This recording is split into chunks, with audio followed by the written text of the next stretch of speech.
Yeah, so last session we went to Candlekeep. Uh, we traveled south from the Worm's Rest down the coast toward Candlekeep. We had I'll say it was a check-in. Zerai and Priscilla had uh, a good moment of Zerai you know, kind of coming to grips with some of the things that are going on. Rhea not coming to grips with it nearly as well. Mm-hmm. Uh, let's see. So Fisk mentioned to us that that shield that we're holding, right, the prison shield, is Mm-hmm. very important in some way, right? Like perhaps a way that is yet to be revealed. Uh, because obviously the devils were still looking for it, and if they didn't need it, they probably wouldn't be looking for it. So yeah, that's very interesting. Or that was an interesting note from me. It's just payback for the necklace Yeah. from my other Yep. game. Amazing. So we took basically a long journey, several days, with increasingly worse weather. Eventually, we came to a signpost indicating Candlekeep and the Way of the Lion, which is like the road leading to it. I gotta check my notes. So we made it to There we are. this sort of incredible walled city set into a cliff where there's like towers leaning out over the cliff, and there's this big like shining beacon in the center of the city. Uh, just very interesting and imposing sight, but like a lot of weird, like eccentric, classic wizard or mage tower kind of stuff, but like uh, I can do all this, right? jammed into one little city. It's a Will it very work? interesting, very It's not cool gonna work. themed site. So let's see. So we were sort of challenged by the purple robed monks who are Oh, the right. scribes or seekers, the guardians of Candlekeep. Guardians of the Galaxy. We paid I our know. toll of we paid a lot of books in toll. Uh, we gave them the There we go. the Thick Dick Red Bricks memoirs, several of the ledgers from the Van Thampers estate. I think maybe also a random spell book. But My we were Umbra one. yes, so we were granted entry. Um, and then Ray's also uh, kind of helped a group of elves to get in as well. They had seemingly lost their entry fee, right? Whatever book they were going to present. Um, so, uh, what was the guy's name? Galahadder Lithlflar or something. Apparently a well-known family, and a tie back to the Elverquist that we've seen, right? Like they're well-known manufacturers or purveyors of this rare spirit. So it was that guy, his betrothed, Nelisaire, and a bodyguard. But Ray's paid their entry fee and is also somehow responsible for them, whatever that means, which is interesting. So we'll see if that comes back. So we gain entrance to the Court of Air, which is kind of the outer, like holding area, waiting. It seems like it was more concerned with the mundane aspects of the town. There was the hearth, this big inn with communal dining and uh, that served nutrient paste essentially. Because these scholars have no time to enjoy the Soylent finer Mage. It really is. It's made of people. I mean, Yeah. So we enjoyed enjoyed the lack of libations and this very simple food there. So yeah, I think that was about it. Like we spoke We to did a, Lilith. we did a whole bunch of cocaine and fucking Oh yeah, wine like behind that's the thing. yeah. So we had the whole like pop quiz segment. But initially, Ray's, Ignar, Priscilla, and Rhea went through the door to meet with Silvira Silvicus, and they encountered her sort of demonic familiar, Jezebel, as well. So I don't know. It was an interesting interaction because they are very like neutral and they're very like academic about this whole situation. So they eventually agreed, right? They're going to convene the conclave. They're going to try to see what if anything they should do about this whole situation. But like they really were very unconcerned, unburdened with like the urgency of this whole situation, right? So we confirmed our suspicions about Krieg, which she had had for a long time, and basically confirmed that the Creed Resolute was sort of a nationwide oath binding the whole nation of Elturel into the deal, which super sucks and is interesting That's a way that to put it. you can do that sort of thing. So that is sort of pending, right? We're awaiting summons to this council, but we also saw while we were waiting, right, the chanting acolytes led by Alright, Daman yeah, they- Steelback, chanting the unfulfilled prophecies of Alando, who is the founder of Candlekeep, which is kind of a like tradition, right? They constantly are doing this never-ending chant, and they keep swapping in new acolytes to learn it, and very interesting. Like what an interesting guy this Alando, and all of the many esoteric and unspecific prophecies that he no doubt made. So eventually, then we Oh Jesus! two friends, or at least one of them, Lady Bogentra, who Ignar seemed to know or have some prior relationship with, and Lady Castigation caught This is what I missed. several of us playing dice and drinking in the alley. And this is a dry county, as we already knew, so they were very disappointed with our unstudious behavior, and so we were Ignar, Priscilla, and Renee, and I think maybe some more people. I It think was Zerai everyone but came on. Ray's. That's true. Yeah, I think a few people kind of along the way like were like, oh yeah, I would have been there too. So basically, yeah, Ray's went back to the tavern to check out the nutrient paste, and everyone else got in trouble. But it ended up that we They went got to spells school, and stuff. It so was we had a so little funny. lesson, we had a little quiz, and it love was that great. part. And we did really well. We took great notes, I think was the the lesson from that quiz. So, yeah. So I think there was a lot of posturing and stuffy academic nonsense, but they did have some interesting remarks about destiny and prophecy in that lesson, right? So, yeah, that is it. I think we ended the session with the quiz, and we are awaiting our summons to the council or the conclave. Yep. So I'll put it to you guys. You guys finish up the quiz. It's about early evening, I would say. What would you wish to do? I wanna.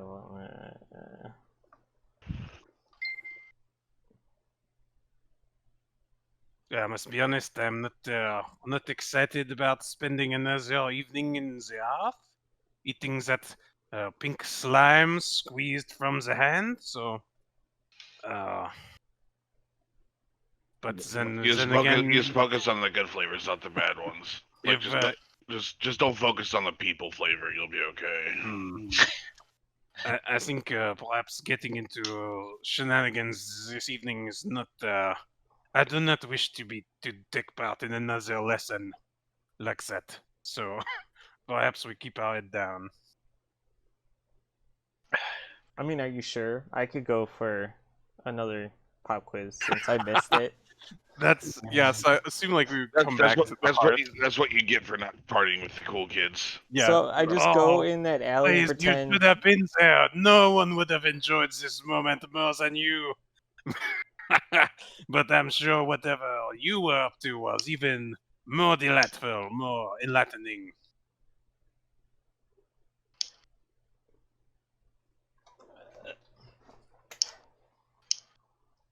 But yeah, I think I would just recommend we hang out by the inn and wait, because Yeah, that's where we're they just kind of where they waiting know to be we're going. summoned. You know, like Yeah. we did our shopping. We got our spells. We did all that stuff. So like now it's just kind of like waiting on a summon, if you would say. So I So you don't guys know. are chilling in the hearth. Yeah, soberly, by the way, which is not cool. But what can you do? Yeah. I mean, Okay. You're chilling in the hearth, and let's see. can't you do a conjuration? Where's Trevor? Is Trevor here? Hello. He's here. Alright. So you guys are just killing time in the hearth. It's so Amric is nowhere to be found, and He's probably taking a quiz. and Rhea is also nowhere to be found. And you guys kind of pass some time waiting for your summons. You're sort of. It's not uncommon for people to stay there a long time. Like I think someone described the hearth as almost like a Starbucks, right? Where people come in, they have tea, they have biscuits, and they study and what have you. So Everyone's you're working there. on their manuscript. Mm-hmm. Yep. So you guys are just kind of chilling in there. And then you hear a commotion in the hearth. And you hear like whispering, not whispering, but like, oh, I think the guards have been called. I think something's going on outside, guys. And you see the patrons of the hearth start to filter outside into the court of air.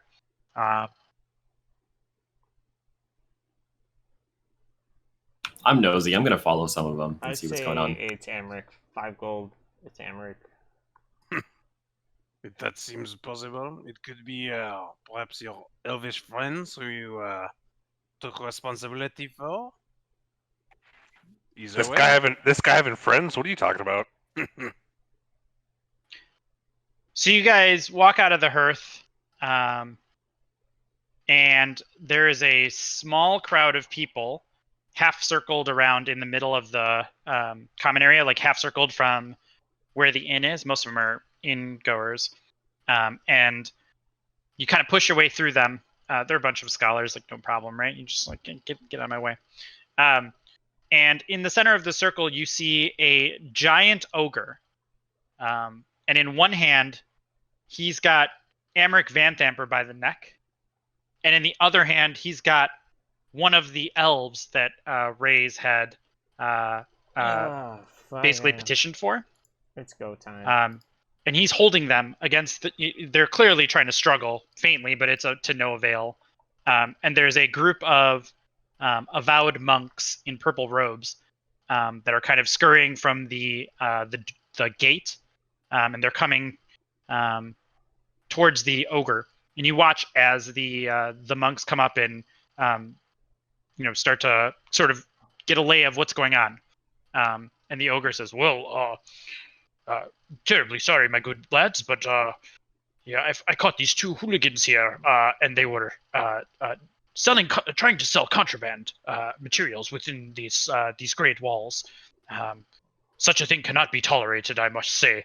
It would tarnish the great name of Candlekeep, and in fact, there's no shortcut for a good study." And he nods, kind of self-satisfied. And Amric's kind of struggling. Says, "Well, sir, this is clearly just a misunderstanding. I was just offering for a extended study session. There was no contraband involved at all." And the elf is just kind of silently struggling against the bonds of this ogre. That's just like, he's almost holding him like a mother cat would hold a kitten, right? Like he's clearly able to crush his throat at any time that he wants, but he's holding him almost gingerly in his giant hands. And he's dressed like a monk? No, he's dressed like he was when you first saw him. So he's wearing like leathers. No, the ogre. Yeah, the ogre is wearing robes. And he's got like this kind of ornate headband on his head that catches your eye. It looks a little bit out of place on an ogre. And he's very well kept. He looks really, really like his hair is nice and combed. His face is clean shaven. You don't get like the smell of ogre from where you're at. Like he's clearly a refined ogre, right? I don't want to start a fight in the courtyard. Smell of here. ogre. That's racist, dog. Refined ogre? Yeah. I don't think those things exist. Let me see if what my spells are. Ogres have many layers, like onions. And Layers. Earthbind. the group of 5 monks show up in front of the ogre and they say, "Well, hello there, little one. What seems to be the trouble? What can we do for you?" And little one explains the scene to the 5 avowed that are standing there, and he basically repeats what I just said earlier. Right? These 2 ruffians were selling contraband and trying to muddy the minds of our great scholars. I demand they be expelled from this city immediately. And the avowed look at the 2. Well, selling contraband within the city is absolutely forbidden. What have you to say for yourselves? And Amric looks over, and he catches sight of Priscilla, and he says, "Oh, I'm with those seekers there. They'll absolutely vouch for me. This is, as I was saying, just a misunderstanding. There's nothing nefarious about this at all, friends. It was just a simple misunderstanding. No need to put your weapons away. No need to make the situation any worse than it already is." Do I want to? Fuck it. And the avowed look over in your general direction, and they kind of motion you over to kind of come in and help sort this situation out. Are we doing this? We're not. I mean, I hate him, but I don't know that we can. I throw him really under don't the want to bus. go over and help him. I really do not want to, but I can try and work my magic and say some things. The rest of you can, I don't know, enjoy some lovely biscuits or whatever those things are. I have biscuits in my teeth right now. I guess I'll go with Priscilla. Let's get then. into this. All right, yeah, you guys go. I will come as well. You guys have fun. We'll get more biscuits in my teeth over here. Yeah. Find me if you have another test, though. Like, very upset about that. You missed it. You missed it. It happened. You didn't want to be cool. It's over. You have to come to It terms could with happen you missed again, it. though. So No, it won't. There's only one test per every 5 sessions, guys. Yeah. Not per every campaign, sorry, bud. See you next campaign.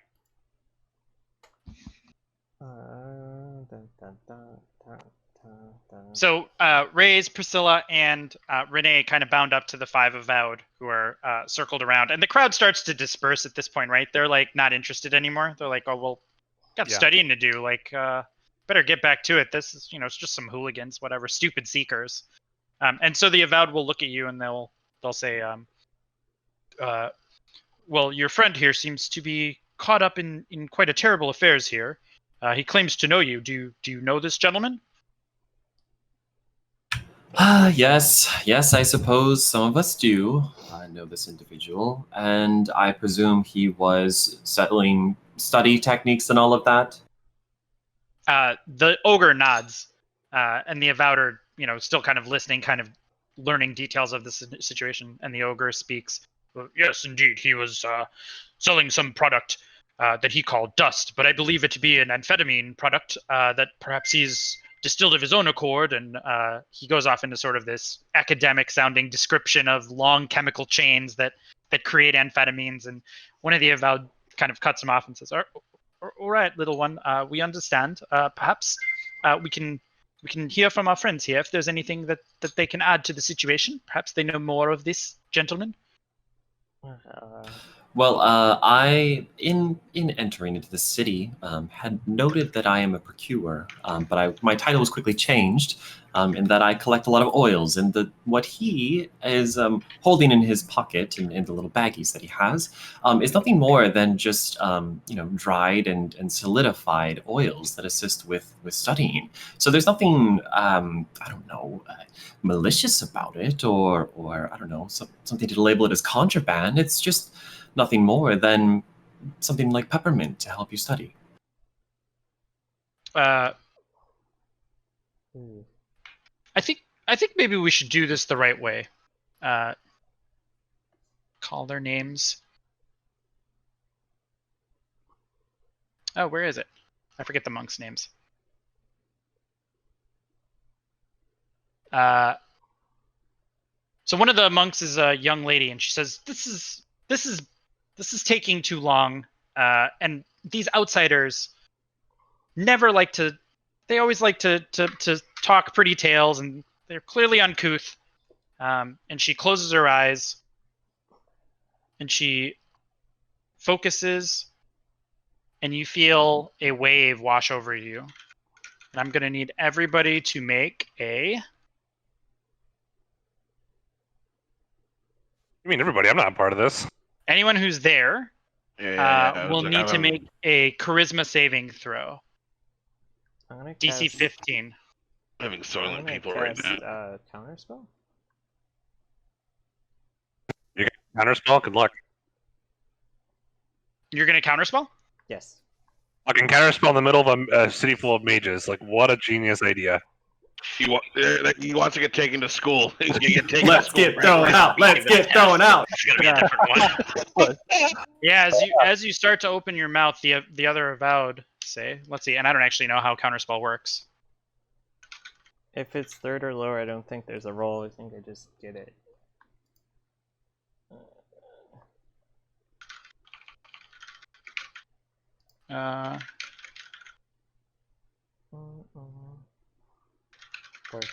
Okay. So you counterspell the you guys can ignore that saving throw. So you counterspell the and the monk looks over it directly at you, Raise. And she sighs and she shakes her head and says, "Are we going to have a problem here, sir? Because No, but we can it's just not. easily throw you out too, you know. I'm trying to get to the bottom of this. If you would be so kind as to just allow me to continue my investigation, otherwise you can suffer the same fate as them." I just sensed a spell without letting us know what you were doing. I didn't know what you were casting. Wasn't gonna risk it. Okay, well, we're going to try this again. I wasn't aware that I had to ask an outsider's permission to cast spells within my city as the guard here. You do it again, you'll be lucky if we leave you here in the city, sir. I mean, And she closes her eyes and she tests in here. she does it. She like closes her eyes and she's like, I just can't focus anymore. Can you handle this for me, Fortek? Can you do this for me? And one of the other avowed smiles at her and walks forward and says, "No problem, child. Allow me." And he clasps his hands together and he focuses. And now you feel a second wave go over all of you. I need everybody to make a charisma saving throw. It's Zone of Truth, and Amric's gonna fail. Oh, thank God. Save. Okay. And Raise, you'll need to make it as well. Okay. I'm worried about Renee, Amric. you feel compelled to tell the truth. I have nothing to add. Everyone else shrugs off the effects of the wave. It kind of goes over you. You feel kind of like a brief warmness to you, but you don't feel any different. I want to. The gentleman Fortrek ignores the three of you who resisted and looks right at Renee. Says, "Do you know this gentleman? Do you know these gentlemen?" Well, unfortunately, I know this one. And I motion to Amric. And Amric, your friend here claims that he was selling, or the material he has is in contraband, or isn't even what he claims it is. Is that true? Is it? What do you have the material? one of the monks walks over and starts to like frisk Amric, and he finds like a little. He actually finds a bunch of baggies, like neatly packaged. I better get a discount. And he hands one of them to you. Store. He says, "Your friend says this is nothing but simple powder. Is that true?" This isn't. I would not call myself an expert in these sort of things. I'll dip my finger in it, and just kind of. Yep, and it is totally super drugs. Yeah, I mean it's the same dust that was at the party, right? So I don't know how much Renee knows about drugs, but you know. I wouldn't say a lot. Like enough that saying he doesn't. He's not an expert isn't a lie. Right. Like. This powder is simply a good time.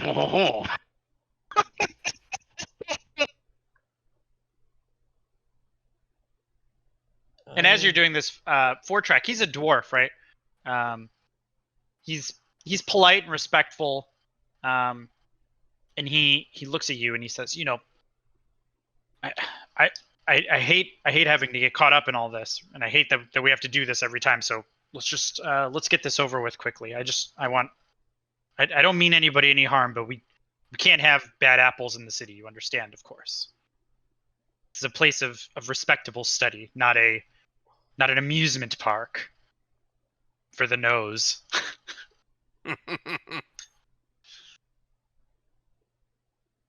It's as a question from when we came in, right? Did they have a posted notice like that this sort of stuff was illegal? Like... No, I think your monk told you. Your guiding monk. Because you basically she basically said like liquor is forbidden at the Starbucks, right? That's when we found out there was no drinking. Yep. And your handler monk basically said, you know, these things are not tolerated in the city. I'm trying to find her name. What the hell was her name? My notes are getting too hard to follow. Sister Fronica. Sister Fronica. Yes.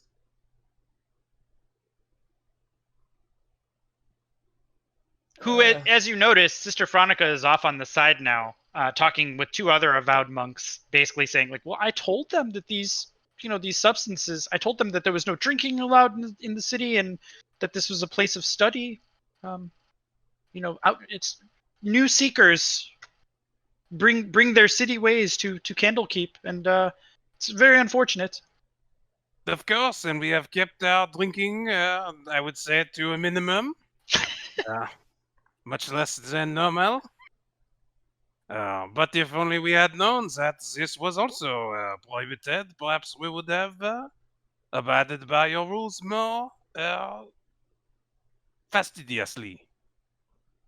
Well, of course. I can only assume that since no search was conducted, no manifest of contraband was declared, that it is not... No, you say such a big deal, so perhaps we turn this contraband over to you, and we forget about this whole affair. Amric looks at Renee. Whoa, wait a minute. What are we talking about? Remove. Well, this is my family heirlooms here. These will be silent. You have gotten us into it with your poor manners once again. You can get it when we leave. I don't care if he does. This is their city. They're entitled to have their rules, but they must make them known to visitors. I think that only seems fair to me. So the avowed take the powder from you. They start kind of searching Amric, and they take all the contraband from him. And as they're doing that, 2 elves bound up. It's Galahadr and Nelisair. And Galahadr looks at his friend and says, "Why, Ellered, what has happened here? Clearly, there's been a misunderstanding. If you've captured my dear friend, Ellered." And Nelisair looks at Galahad and says simply, "Well, of course they've caught him, dear. He's a terrible person, and you never listened to me. I told you that he would bring us nothing but trouble in this city. And you insisted that we bring him along, and now look, we'll be lucky if they don't throw us all out." And the Avowed go to question the two elves, and they kind of conclude that the three of them are together.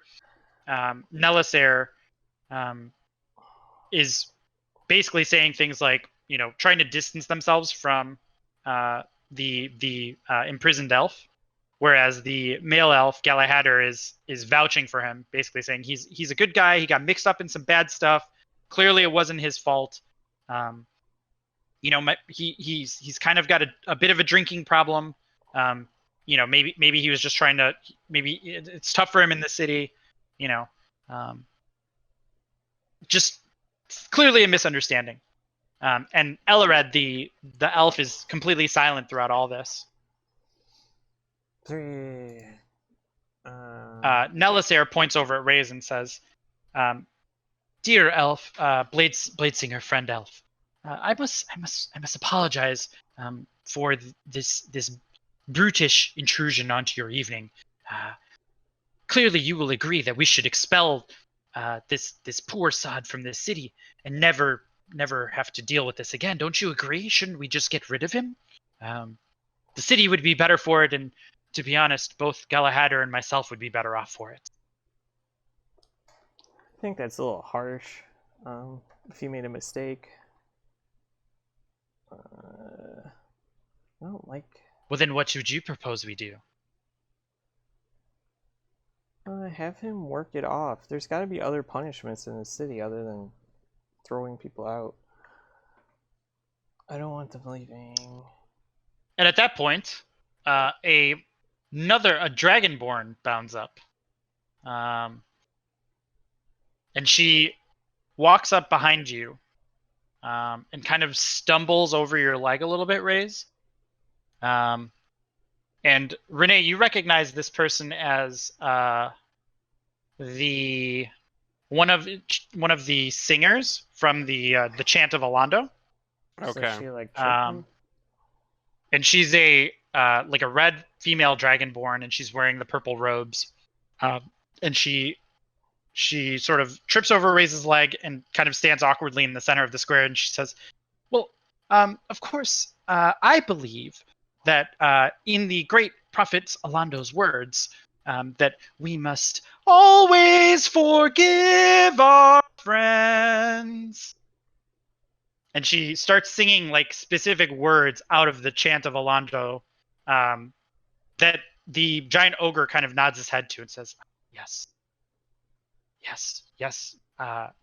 Miss Virtue, that is indeed great wisdom that you have bestowed upon us.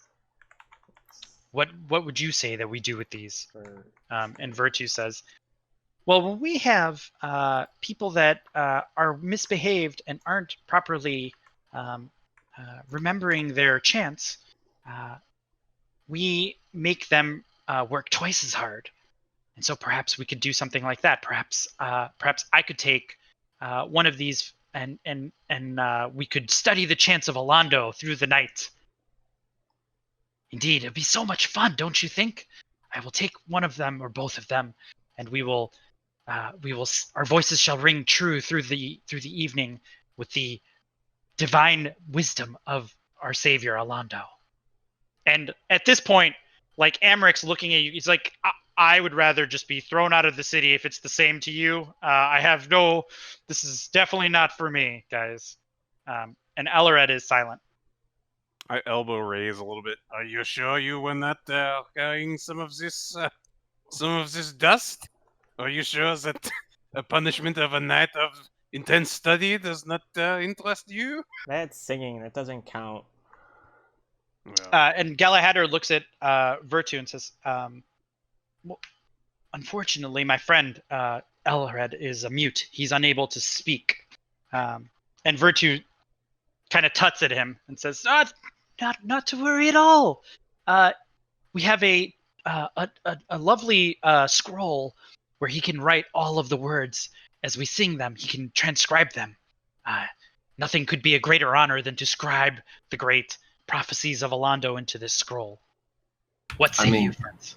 Well, Amaric here, he has horrendous handwriting. It's completely illegible, so I wouldn't recommend him. But the Elfly, on the other hand, he may have excellent, beautiful handwriting. I know that that's a core curriculum in Elven culture. Well, I will happily take any of you that I can get. Truth be told, I'm working as an understudy, and the more people that I can train in Alando's beautiful words and train their voices, that would be great. And you can see her eyes are like milky, and they're kind of like she's not looking at you when she talks, and you get the sense that she can't see. She's just kind of like talking to the air, and she's not super sure-footed. Don't we think Emmerich should learn how to sing? I mean... Priscilla, please don't make me sing. Yeah, I don't think he needs to. I cannot tell No, a I lie think at he the needs moment. to. Nothing well then, would do him more good, I think, than to spend this evening in Then deep thought, intense study. I think the choice is yours, friends. Either they are in Virtue's care, or they must leave the city immediately. And as you are the guardians of both Mr. Amric and Mr. Ellered, the choice is up to you. The elf is going with her. I'll let Priscilla decide Amric's fate. Priscilla, it's honestly probably safer for him to not go back and not to be on his own. It probably is safer for him to learn how to sing. I turn around with a look of like shock and surprise as he's saying that to me, and I'm like, I thought you wanted. Okay, never mind. Yeah, he's singing for the night. Go sing, Amaric. Learn something. Trust me, I want him to die, but it's gonna bring me more pleasure to watch him suffer. We'll talk about that later. He's singing. Thank you. And with that, the Dragonborn claps her hands together gleefully. Ah, yes, we're going to have so much fun.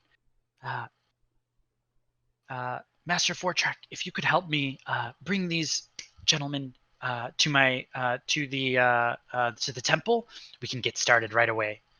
And the Avowed all start to kind of circle around the two, and they take them from the ogre, and they look at the ogre and they say, "What? Thank you very much, little one. Appreciate your help in this matter. Good luck with your studies." And the ogre, little one, looks at them and smiles and kind of like tips he doesn't have a hat, but he kind of like tips his fedora kind of deal. And he nods and says, well, "My pleasure as always, friends. Anything for this beautiful establishment. This is my home, and I will guard it with my life." And the two of them, the three of them with the five Avowed walk in tow towards the temple, leaving you with Nelisair and Galahadr, and Little One. Nelisair and Galahadr are arguing in quiet, like hushed tones. And Little One looks over to you and says, "Well, it's unfortunate that you got mixed up with those two there, friends. I think you should find better friends in the future, perhaps, or maybe work on their manners, indubitably. Well, cheerio then, friends." And he turns to leave. Walking Bonsoir. back Have a wonderful day. In the commotion of them exiting and gathering up all their stuff, I pocket the bag of drugs. Ooh, okay. No! The one bag that you had. Yeah, they handed me Yeah. one to kind of inspect, Yeah. and I'm gonna kind of just. Whoop. Yep, and they're not used to dealing with this, right? This isn't a thing that happens normally. So That's what I was banking on. yeah, so you get to keep that bag of dust. So you can mark off that you have one bag, one use of dust. Nice. Do we think that's a funny nickname, or he's a little ogre? Like, Wait, why you gotta make it weird? Why you gotta make it weird? I You're didn't, not here for honestly, this. I hadn't thought of that. Like, I assumed it was a joke at his great size, but perhaps he is a small ogre. A little concerned he was picking people up by the neck, and I was just wondering. Do you want to ask Sister Veronica about him? Sure.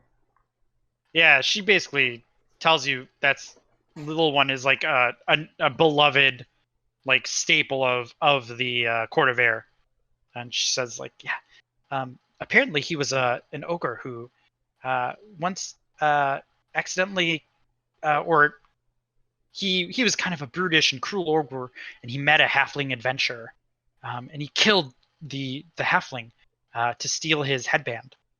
Turns out the headband was a headband of intellect, and when he donned the headband of intellect, he was so overcome with grief over the poor halfling that he came to Candlekeep, where the halfling was from, and has taken up his studies ever since. Really, really lovely man with such a horrific past, but he does his best to atone for this terrible deed that he regrets to this day. Mhm.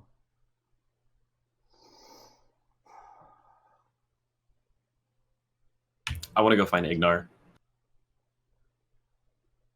So to take a note there, that's going to be on the next pop quiz.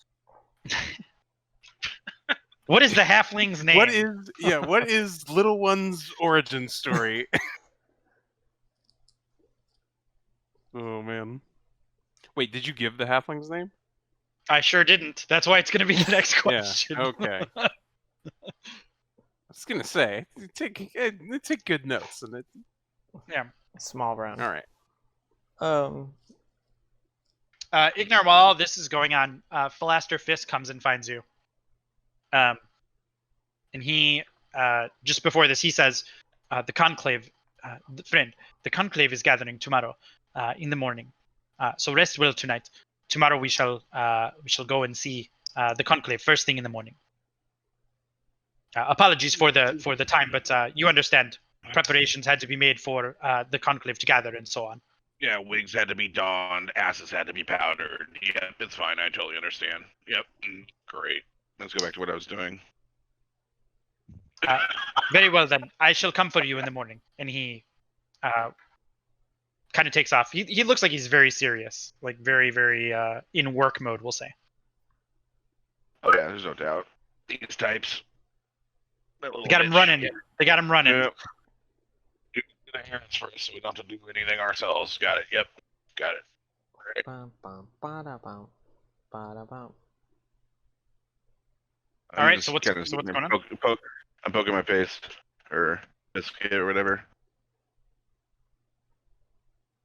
Wondering where my friends are at, but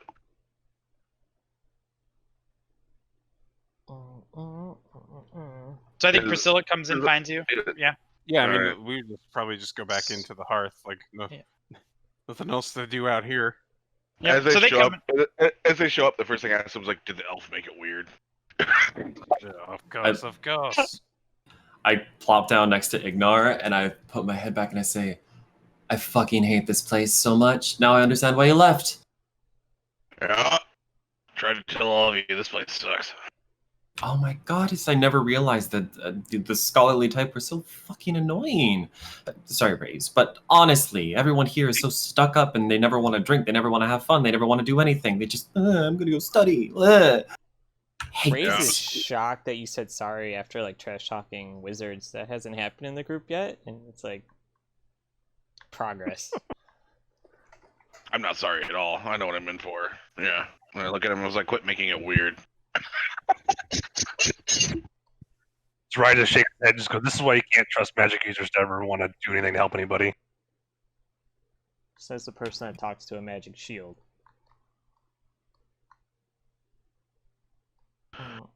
Yeah. Well, they're meeting in the morning, so they'll summon us when we're gonna go there. Hey, I get my spell slot back. I'd have bags packed ready to go because we're gonna blow this popsicle stand once this shit's over with. I'll tell you that much for sure.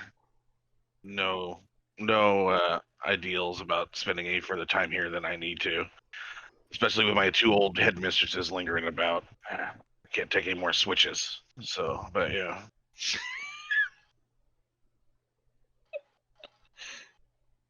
Cool. Anyone want to accomplish anything else in the evening? No. No, nice hearty meal of pink paste, and we'll turn in early. Yeah, They call them mage nuggets, to be honest with you. They don't mind the color. You can taste everything. The Do we have to children really pay for them? nope.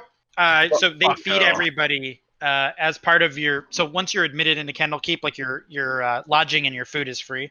I want to like tinker with them to try and figure out how to make them like somewhat palatable. So I'm gonna like mix them with water or like mix them with tea and stuff like that, and see if at some point make like a paste of it and just like eat like a pudding. And I imagine that it's all just dog shit no matter what I do. Yeah. So you start like a little, almost like a little, like I think about it like when you go to like a grocery store and there's like a little like person on a stand like making food. You know what I mean? Like that's almost how I envision this happening. And some of the scholars are interested in this. And they kind of cheer you on, and they're like, they're interested. Yes, this young woman is doing research on how to make our food even better. Very, very, very virtuous task. Hold on. I got someone knocking on my door. I didn't know this was virtuous. Why, every person requires sustenance to live. So such a study could only be a study of utmost Put importance. like one good You wanna say berry goodnight? on each one. Look. Boom. You say goodnight. Say goodnight. Smile. Come on, give us the wave. Hey, Don't you what dare. did you have for lunch? Did you have burger for lunch? What? What's your favorite color? Yellow. Yeah, yellow. Oh. Yeah. Do you want to say goodbye? You want to say goodnight? Zaya, what's your favorite song? Dun dun. Dun dun dun dun. What does the cow say? What does the sheep say? La la la. No, that's what the pigs say. The pigs say la la la. Okay. I don't understand. What is the what? What does the horse say? What does a horse say, Mama? Okay. She said name. I heard her. Yeah, she said name. All right.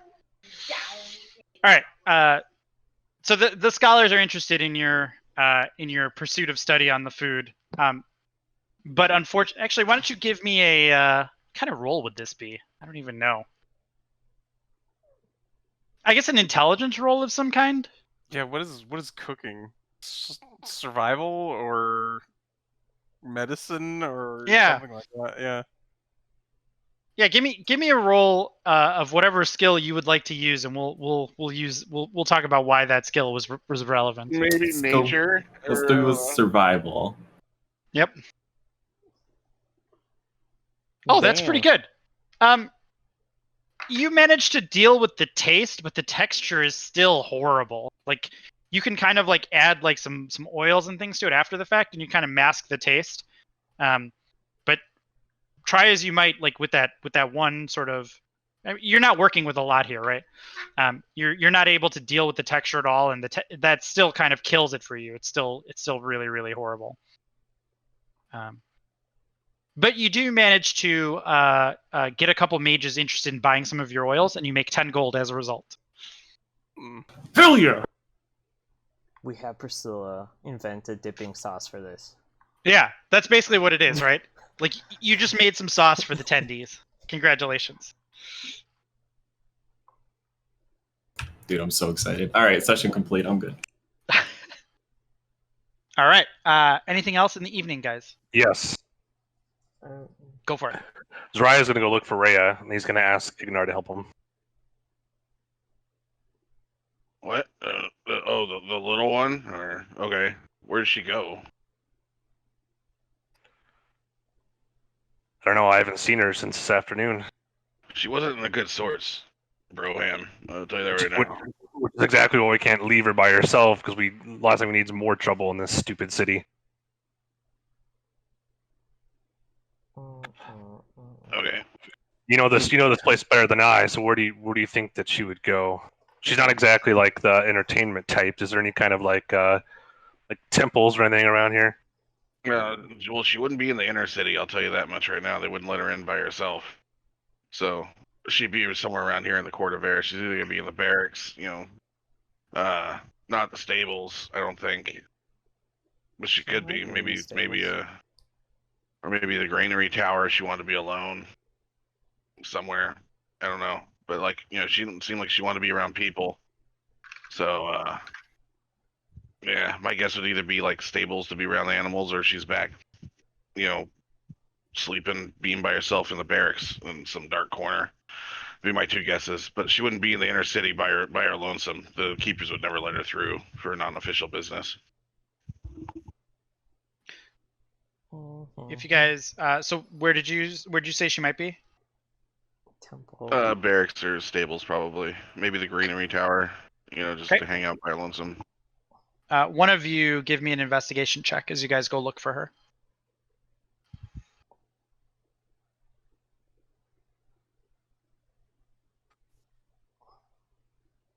Okay, so you go down the list. There's You search the barracks, the granary, prestidigitation would change the the stables, color. and Should she's say. not there. She's nowhere to be found. And then it dawns on you that she mentioned she was going to the temple, and there's only one temple in the Court of Air, which is the House of the Binder. And so you guys walk into the House of the Binder, and it is a rectangular stone building, about like 100 feet in length, pretty big. And as you walk in, it's just like a big hall. And at the end of the chamber, there's like hands that are spread with upturned palms, and they sort of present this large glowing book. And there's a line of people around the sort of this this altar that's made of hands that's holding up this glowing book. And you see Rhea in line, and they take turns walking up to the book. One person walks up to the book, they take a quill, they write something into the book. And then after a period of time passes, they move, and the next person walks in line up to the book and sort of does the same thing. And you see Rhea standing patiently in line, eyes sort of downcast towards the floor. I want. On your lead, buddy. She's your ward. Like, what the hell's going on in here? What is this place? They're worshiping the goddess of knowledge, as far as I can tell. Yeah, but what's with the book scribing? Ah, yes, friends. You must be new seekers here. One of the hooded acolytes approaches you. Ah, yes, welcome to the House of the Binder, Agma's house of worship. Here people come and they write they write into the Book of Agma as an offering to the goddess of knowledge, and the words are saved forever on record. It is a holy place. Do you also have words that you would like stored in the Book of Agma? No, thanks, dude. I got enough problems with my own goddess going on right now. It's been a long couple days. Like, of course. We just came here. We just came here for the little one, man. We're fine. We support her in her need to explore her theological, her theological attempts. I guess you could say, but yeah. Little One, the ogre, is not here. Oh, you mean your friend? I see. Yes, she is also named Little One. Is she also an ogre? Oh my! I thought this was a place of knowledge. You clearly don't have a whole lot of it, man. Ah, yes, I do not. Easy. They're sheltered. They're sheltered people. Yeah. Does she look like an ogre? Like, what's going on here? Well, you guys are like at the door, right? He doesn't know who you're specifically referring to, but he also says, right, like, what? If you're not here to write in the book, this is please feel free to wander about and look at the halls as you see fit. This is a place we have many sightseers that come here and make pilgrimages. So, be at peace, friends. Thank you, sir. What was your name again? My name was Valen. All right, thank you, sir. We'll take a look around. The name of the elves when the session's done, so I actually cool. have their spelling. Yeah, and as you guys kind of walk through the chamber, it's quiet. your voices seem almost uncomfortably loud as you're talking to this acolyte, and your footsteps are making loud echoing noises. And the only sound that you can really hear, aside from the footsteps, are sounds of quills writing. And it's the source is the one quill on the book at the altar, but it sounds like there are hundreds of people writing the way that it echoes, and it never seems to stop. It just kind of it's almost beautiful in the way that it is continuing and repeating and replicating and reverbing throughout the halls. And as you walk through, there are giant tablets on the against the walls next to stained glass paintings of Agma and Denair, and all kinds of just old-looking tablets that have words scrawled in them in sort of every language that that you guys know you would see or that you could think of. I got to use counterspell today, though. So we're kind of strolling through, kind of like Sarai like pulls Ignar off the side and like decides to whisper because everything else is so quiet, right? She's like, we should let her finish what she's doing. We'll grab her on the way out. But I pulled you aside for a secondary reason. It's just on our journey here and everything going on, this shield that I'm carrying, it's alive in some way, and it's telling me that the force behind everything, behind Krieg, behind the disappearance of Elturol, is Zariel. And it doesn't make a lot of sense, but he's saying that she's surviving, that she's in the realm of hell, the first layer. And so it just seems like if we're gonna get answers, we're no longer dealing with just material threats. Like, we're quickly entering the realms of the archdevils. And it seems like this is getting out of hand very quickly. So I got the shield. I was like, the shield told you that, huh? The shield? Okay, my friend. Are you alright? Like, you've been a bit stressed. I totally understand why.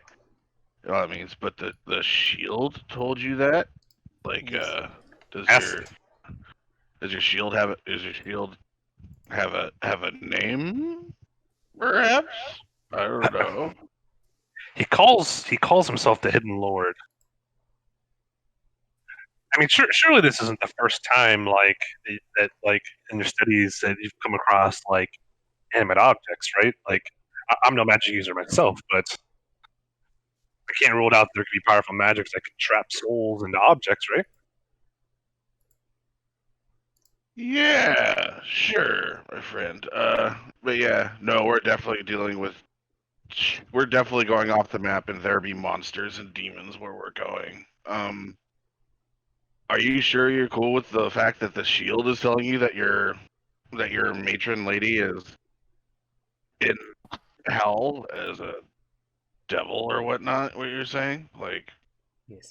are you cool? Are you all right? I don't have to worry about any outbursts or anything. Like, I'm just making sure you're cool, man. We're friends now. You know that, right? You know, no reason to go all stabby on anyone for a little bit, right? You're good, right? I mean, you're okay. I want you to be okay. You know. I sent my character sheet to myself by accident. Good job, Rob. Yeah, I feel like I've really worked hard on maintaining my emotions, and the way that I feel about it, I don't have proof to support the claim, right? And it's just, I've heard my Lady Zariel's whispers and guidance along this path, even fighting some of the fiends, the devils we have so far, and so it just doesn't make sense to me logically that she would bless my hand against, if she truly is an archdevil, against fellow devils. To me, if she's still down there, I would view it as that she's a prisoner against her will and not a willing participant in what's going on. But there's only one way to know for sure. But I just, I'm just a young paladin. Like, they kind of grasp the idea. First, how does one even like enter the realms of hell? And then two, why would you want to? And then three, we're talking about going up against archdevils, like beings of ancient and immaculate power. Like, is this something that we're ready for? Can you be ready for this? I don't think anyone's ready for anything, to be honest with you. I'm barely right. I could barely fucking take care of myself. Look at me. I don't know. I think that whatever happens, we'll get there if we stick together. When do I get my next cantrip? But oh, look, your little friend there is about at the book. Yeah, and Rhea is currently standing at the book. She has been writing now for some time. She stops, looks at the pages, puts the quill back down, and steps away from the altar and begins to make her way towards the exit. Freaking hell, level 10 till you get another Her eyes are cantrip? still sort of downcast, and she's deep in thought. God damn. Because I would like to change this out for prodigitation or... Is Now would be the time. Now would be the time. Now would be the time to talk to her if you want to talk to her. I got your back, but be gentle with her. She's not. She doesn't have the mental fortitude that some of us have, I think.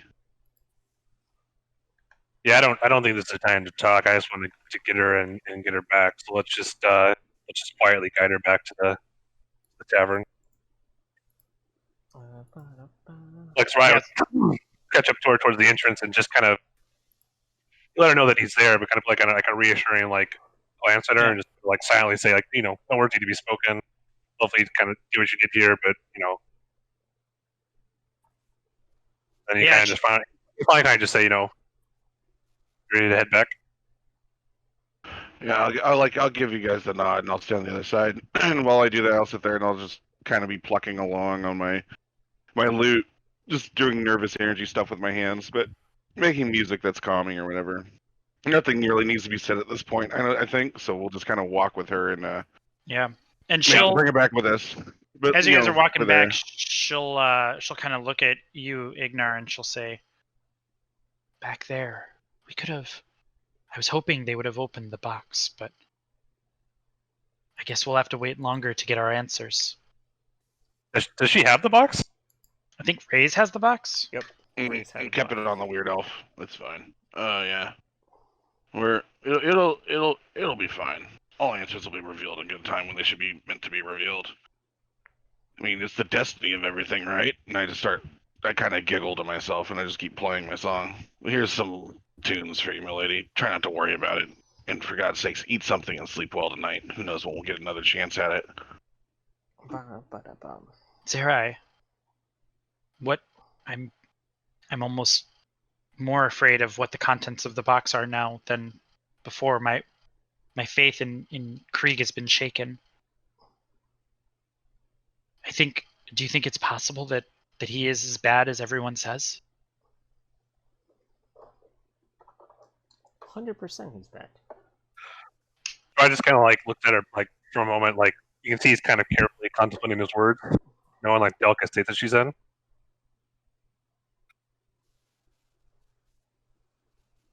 And he finally speaks up and says, Rhea, if not having faith in Greek, have faith in the people of Eltrol and Elfgard.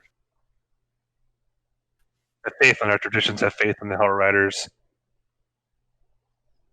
We will see our city again. Make a persuasion check. Wait, that's not right. My spells aren't right. Right? Because this is the one thing I don't like. She seems, she smiles for the first time in many, many days.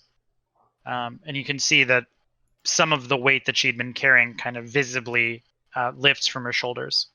Oh, it is right. I can have 8 spells. Thank you, Zerai. There we go. Now my spells are right. And you walk back into the tavern, With the hearth, and find everybody waiting. I'm missing 1 spell slot because of the counter spell. I was a little gun happy. I just got this. We're back. Welcome back. The food still tastes like shit. That's my call to turn in for the night. Yep. The proprietor looks at, like, yells from behind them. Language, young lady, language. It tastes like crap. Outsiders. Put her in timeout. Yeah, right. Okay, so you guys all turn in. Is that right? Everyone's ready Yeah. ready to turn in? So we're going to Yes. do the old long rest of Ruski.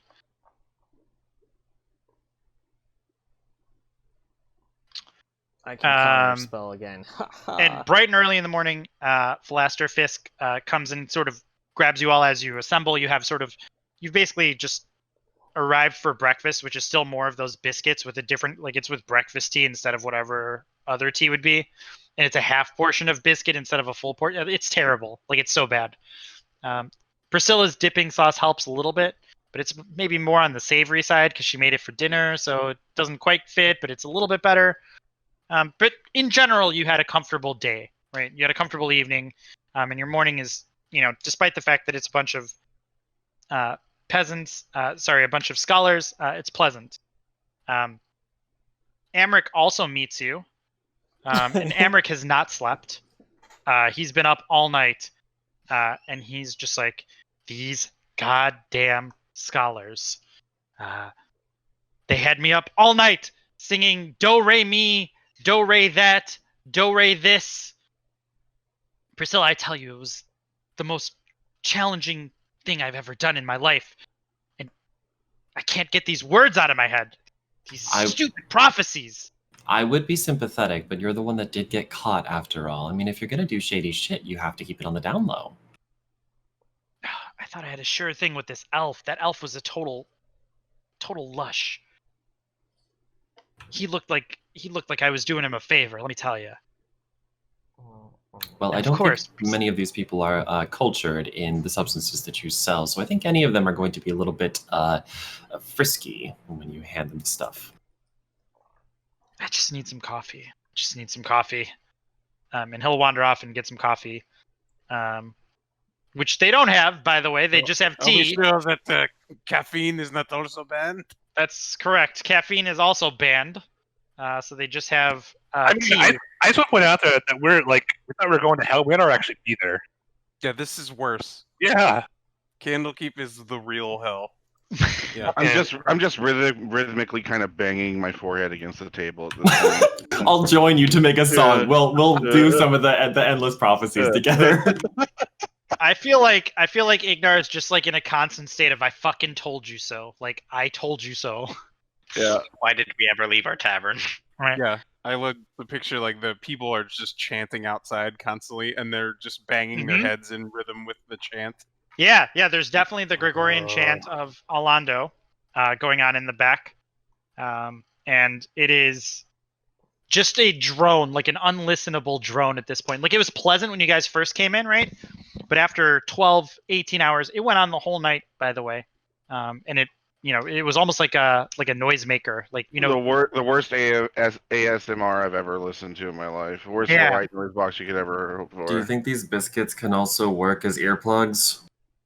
I don't know. I'm willing to take up the experiment, definitely for sure. And I start fucking just rubbing biscuit on the side of my head, and like, yeah, oh god, anything to make it stop.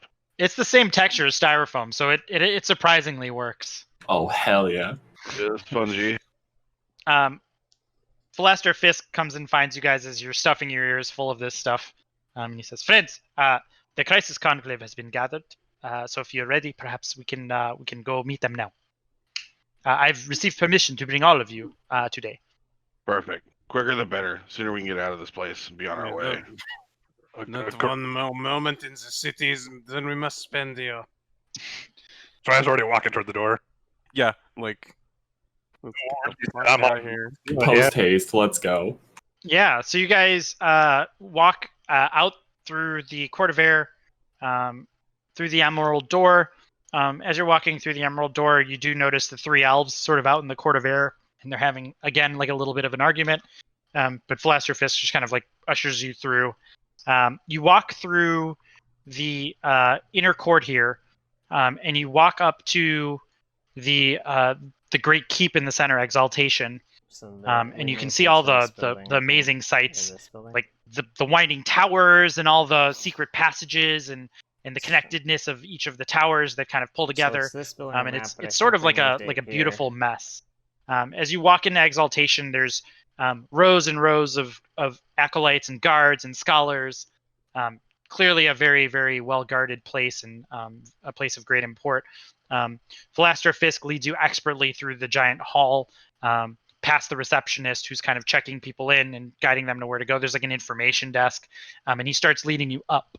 And you climb upstairs, leave a floor, kind of through another winding passageway into another library, up some more stairs, down like a little keep area, through like a little what appears to be like a little break room, up some more stairs, and you go up almost like an impossible amount of stairs. By the end, you're all kind of out of breath.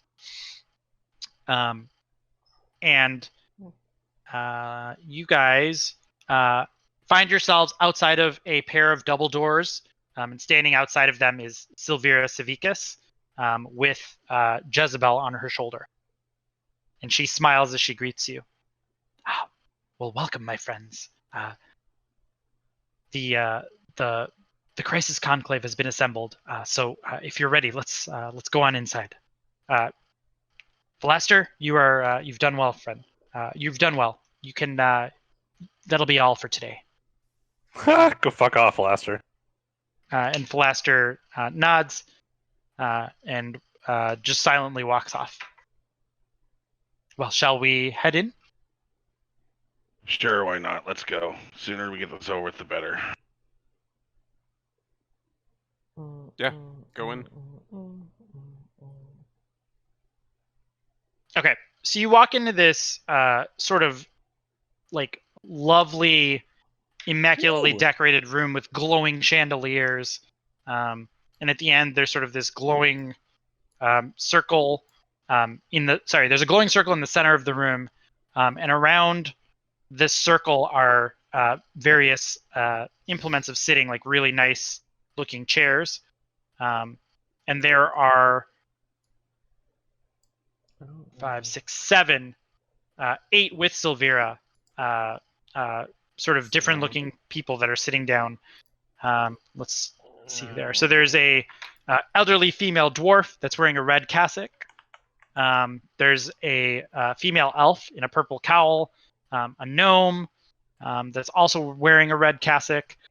There's an otter, and an adolescent human female. And then keeper of the Emerald Door, Rafik, is also there, who's white-haired male human. And then at the very end of the room is a white-headed male, and he's wearing a white cassock. And he's staring intently as you all enter. Silvira kind of walks everybody in and kind of ushers you all and you're standing awkwardly like in the center of this room, surrounded by the 8 members of the council. She goes and she takes a spot that's kind of waiting, and you're standing in the center of the room surrounded by these 8 members of the council, and she'll say, "Members of the Conclave, welcome. I'm confident that you've all read the report I prepared last night, so there's no need to recap matters now. The city of Elturel awaits in Avernus as we speak. We must act and save the city from its citizens, and save the city and its citizens from being damned to eternal suffering as newly recruited souls in the Blood War. Here are the adventures that have risked so much to uncover these disturbing tidings.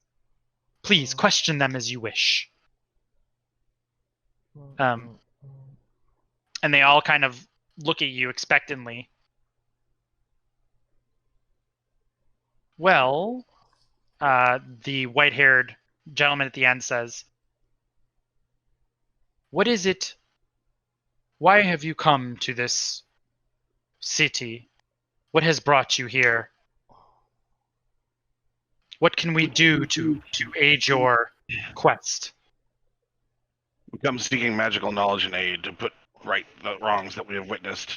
We've witnessed the city of Elturel being pulled by chains into Avernus. We've barely escaped Baldur's Gate with our lives. We fear the same thing may be happening in Baldur's Gate as well. You know, we seem to have found a diabolic puzzle box and its machinations and the enigma that it contains perhaps could provide us some answers. So we came to the Conclave of Mages. That would be probably the most knowledgeable of everything, because here houses the most knowledge in the realm of Faerun, as far as I know. Yes, the puzzle box. Master Malthanios, the Malthantios, the puzzle box. We should open the puzzle box first to see if we can better understand the fate that has befallen Elturel. And she explains that she explains what she expects to find within the puzzle box and thinks that it's connected to Krieg.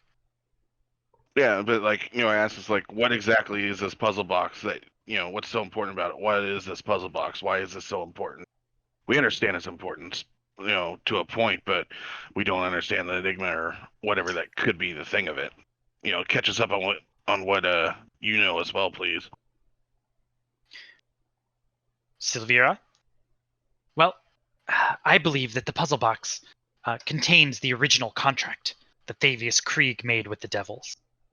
If we can, one, it would detail the terms that Thavius Krieg made with the archdevil that he may have dealt with, and two, it may also tell us what he received in return, and perhaps a way to save the city of Elturel.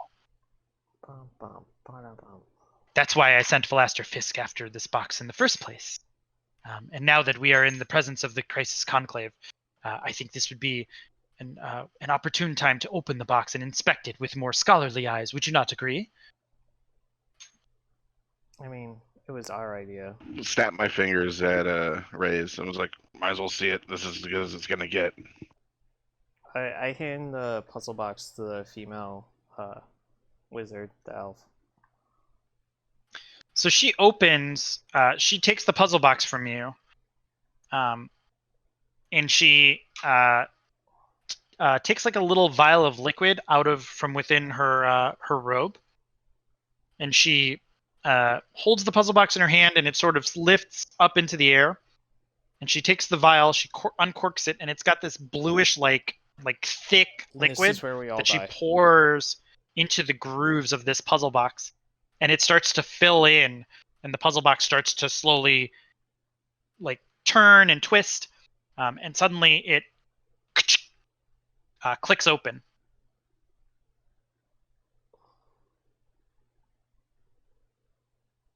Well, ain't that something?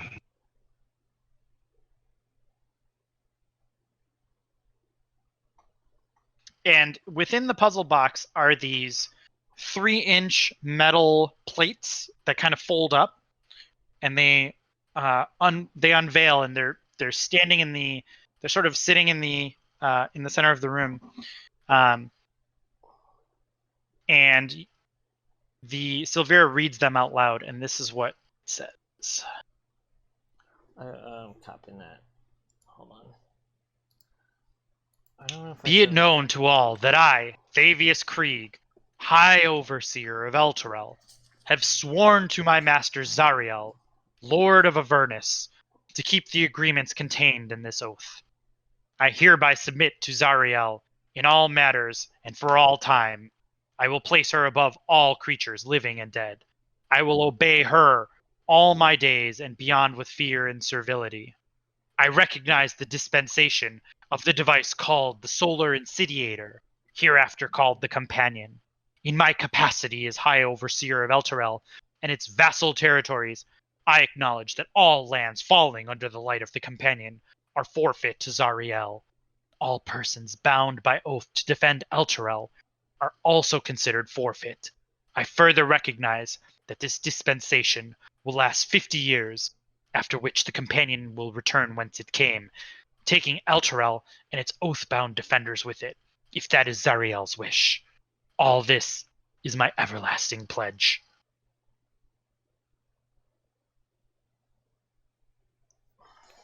Look at Zara, I'm like, you hear that shit? What do you think, brother? Rhea immediately falls to the ground and bursts into just sobbing like hysterics, like just crying, wailing, we'll say. I go over, I pat her on the back. I'm like, it's okay, girl. It's okay. Get up. You're kind of making a scene. You're embarrassing yourself a bit. Come on, it'll be fine. We're here to work this out. The magic smart people are gonna make everything better. It's gonna be fine. Just get up here. Come on. Yeah. Priscilla wants to assist and all. That'd be great. I don't know. Well, like in response to, I guess, what you asked and Zerai, well, I guess I'll take that moment for a second. So, I think like Zerai like soaks it all in. It's like the first time you guys kind of get a glimpse of some of maybe the darkness inside of him. You start seeing some of that like what's the word kind of. I mean, if you're gonna like go Star Wars, again, kind of some of that Sith energy, right? You start seeing some of that conquest come out of it, where he's kind of frustrated all, but you can see kind of an anger kind of stewing in him. You know, after kind of a long moment of pause, like he's not despaired, he's not like emotional, he just kind of real grim. He just says that it feels like every oath that I swore has been a lie. Fools chasing powers, nothing new, playing with things they never understand. On my oath as a Hell Rider and as a Paladin of the Order, I will undo this nefarious scheme and to take the battle straight to them. If Avernus is where I must go, and that is my next battlefield.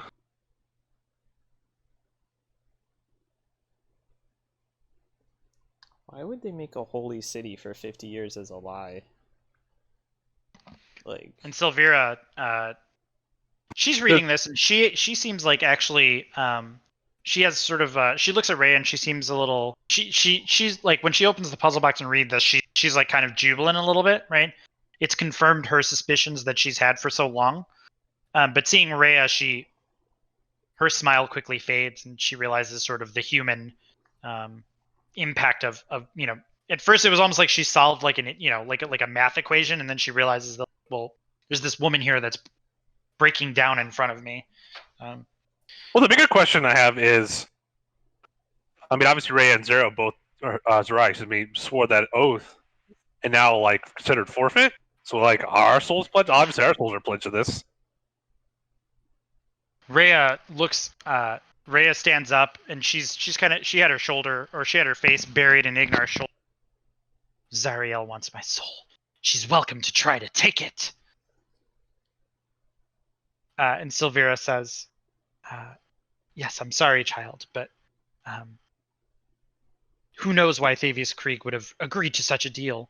Clearly, there was a time limit on his on the problem that he thought he was solving. Maybe he simply assumed that he would have died of old age by 50 years. What became? There's definitely an expiration date on Thavius Krieg, but it wasn't old age.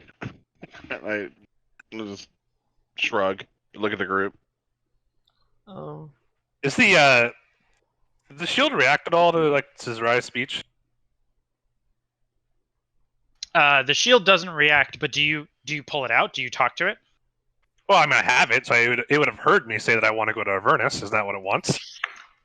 Yeah, the shield would basically telepathically say to you something like, yes, Avernus. Yes, I shall protect you if you shall go to Avernus. Yeah, so I think when he says protect you, I think like Zerai would kind of like turn, look at the shield, and just I mean, like obviously it's gonna look weird in a conclave of wizards, but he just would say to the shield, "Can you get me to Avernus? Can you open the doorway to the realms of hell?" And as you pull out the shield, there's the gnome. It's a gnome artificer in a red cassock, and his name is Explodemius, and he's got like black like powder on his fingers. You notice? Says, the shield. He has the shield of the Hidden Lord. Have you used the shield? Do you have the willpower to withstand temptation and harness the shield's power for good? A weapon against evil? Thrice like looks at him and just goes, what are you talking about? Why, the shield of the Hidden Lord. It is a artifact of immense power, but it is both celestial and infernal in nature. There is a being inside, and the being clearly has its own agenda. And as he says being inside, like Zerai just shoots Ignar a look, like I fucking told you so. Hey man, everyone's been really weird talking to fucking voices and shit lately. I didn't know if you're cracking up on me too, man. You know, oh god. And who knows, the Hidden Lord may very well be an archfiend from Avernus, or it may be a celestial from Mount Celestia. Great. So we have like a 50-50 chance of it being really, really bad or really, really good.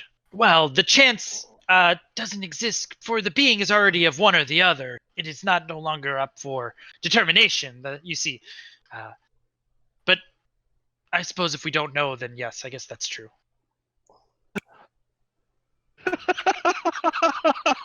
He's kind of thought himself into a conundrum here. He's like, yeah, Fucking mages, man. it is. Yeah, that's why I would say it was just like you can see the smoke coming out of his ears. Let's hope his hands don't explode. Like Thrive to me is like, what power are you talking about? Yes, the shield has spoken to me.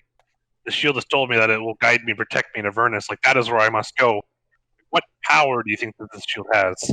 I mean, it did drink blood. We keep glossing over that fact. Like, Little blood. What's this lady's name?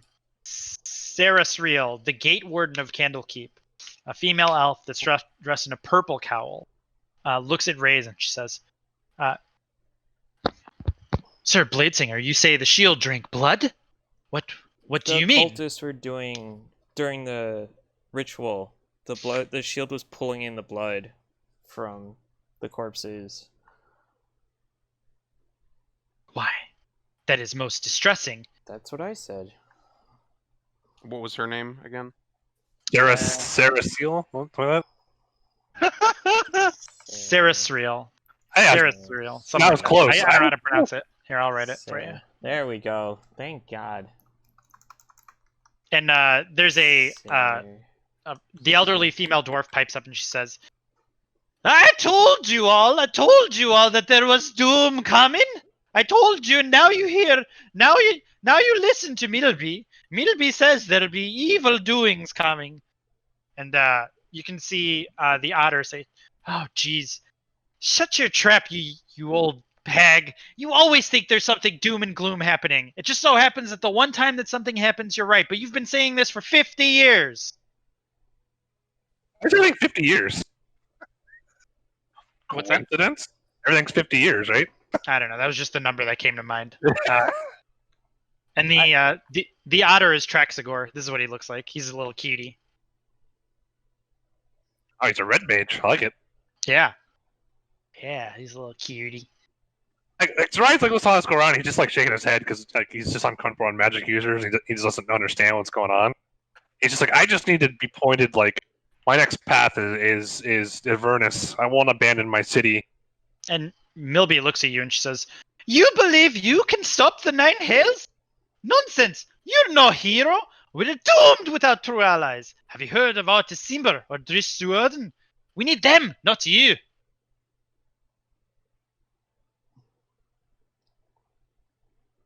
Heard about the what?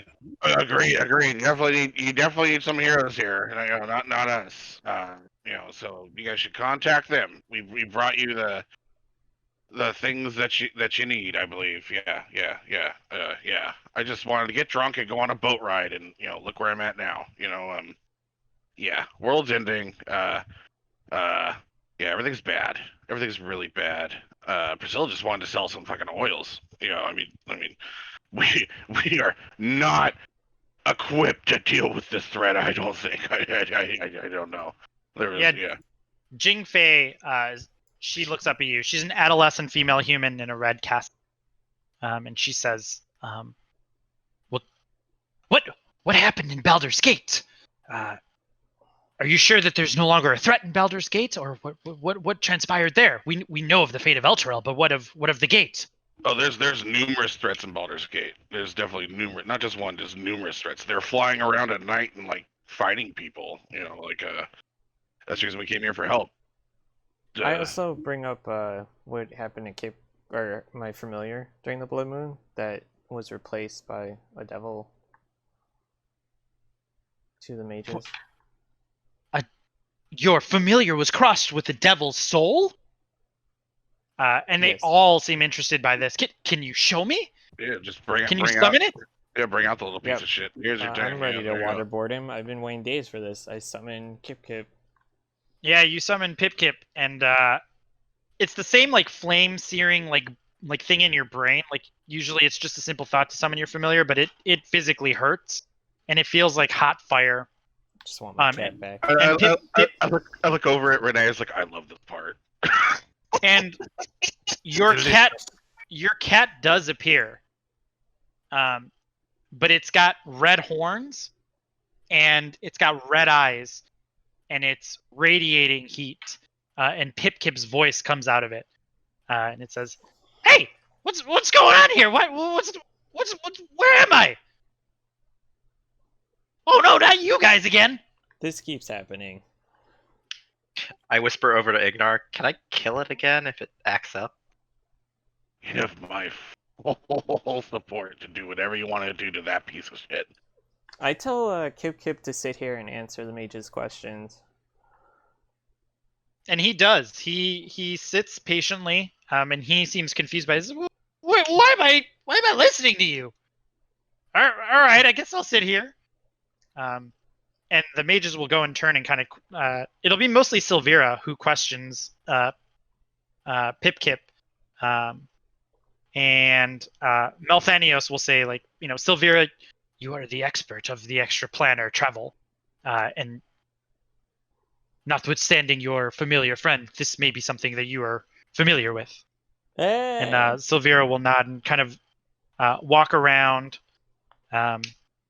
Pip-Kip and kind of observe him. And the Jezebel and Pip-Kip will kind of like hiss at each other as they get a little bit too close. And Silvira will dismiss Jezebel to prevent a demon devil, a mini blood war, she calls it. And she'll nod and say, "Well, it certainly seems like your friend here has for some reason the magics between the realms seems to have corrupted your familiar, and his soul is now crossed with your find familiar spell. Such intrigue requires much more study. I've heard of things happening before, but I've never seen such a thing happening unwillingly. Tell me, Pip-Kip, who is your master?" And Pip-Kip thinks and he says, "Holy shit! I'm not bound anymore. They don't hold any power over me anymore. It's just me now." And he kind of explains that the bond between the sort of hierarchy of devils that used to bind him and allow him, give him his power and allow him to make deals with humans and sort of his old motivation for sort of being has been cut from him. He's no longer part of that hierarchical structure. He doesn't feel the calling of the Do I have a daywalker of his masters anymore. And in fact, he seems to have forgotten the names of his masters. He can't really remember much about the devils. He just knows that he's no longer bound by them, whatever that means. I mean, I'm okay with you doing an autopsy on him if I can get my cat back. I mean, any suggestions? I'll cut it open right here. Just give me the word. Yes. We could certainly autopsy it. Should that be the case here? Can I ask why we're concerned about the anatomy of a cat when we have cities being dragged to hell and we also have a blood moon coming about in Baldur's Gate? I'm just worried it affected more than just one spell. I'm worried about what's going on in our world and if we're actually going to be wandering down into Avernus itself. That doesn't exactly sound like a lovely walk in the park to me. Are you sure about this, Zerai? Wait, what? Sorry, say it again. Are you sure about wandering down into Avernus like it's a casual walk in the park? It sounds like a bit of an undertaking to me. Yeah. Melthanios stands and he says, go ahead. What am I gonna do with the devil? I swore an oath to my city, not to Krieg. I will go to any lengths to reclaim it, even braving the depths of hell, alone if I must. I've never been more sure of the path that I must walk ahead of me now. Avernus is where I must go. Vengeance is what I will seek. Traxagor says, based on your description of these events, I think that it seems that there is some need of the shield as well. Yes, it seemed that there was some instrumental plot that involved the shield, and that's why you have it now. Yes, no. I mean, it was the focal point of the ritual, and then another demon tried to claim, or devil tried to claim it as we were escaping. Yes. I think you must keep the shield from the devils. If it should fall into their hands again, who knows what might be done with it. Tell me, what does the shield want? Murder, blood. The shield wants to help me. The otter nods and says, Good. You have made contact with it. That is important. But be careful. I warn you, that shield, there is more to it than just a being that wants to help. It may guide you, but be careful that it does not lead you to your doom. Oh, we're plenty well on our way, just leading ourselves to doom.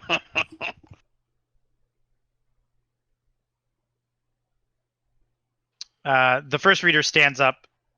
His face is ashen, but his voice is steady. Well, it appears Elturel has fallen. Zariel has claimed it along with all of its people. The city is no more.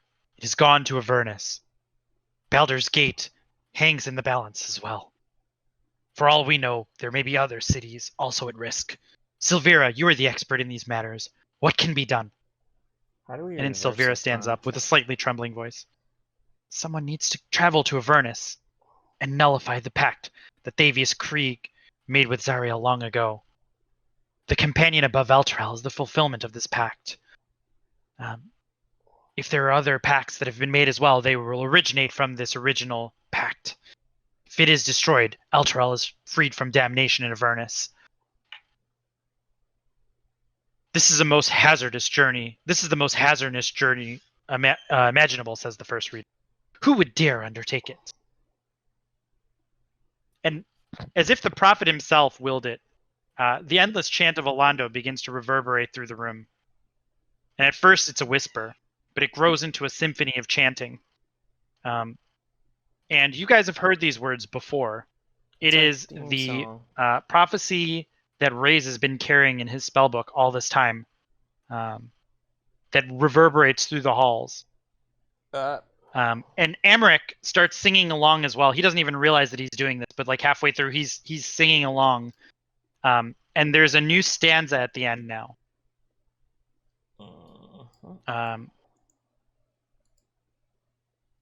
Did he copy it? The important part here being, under the blood moon, the legions will begin 2 deaths, one fitting for a coward, the other challenging. Under the blood moon, the legions will begin battling. In the city of books shall the answers be found. Sent to a serene forest, turned to a fiery battleground. As the influence of fire and brimstone attempt to turn us, the shield bearers shall begin their descent into Avernus.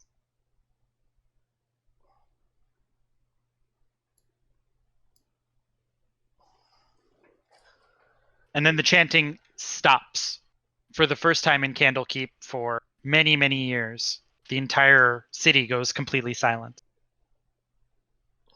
The first reader walks towards Zerai, and he puts his hand on his shoulder and proclaims, Alando has spoken.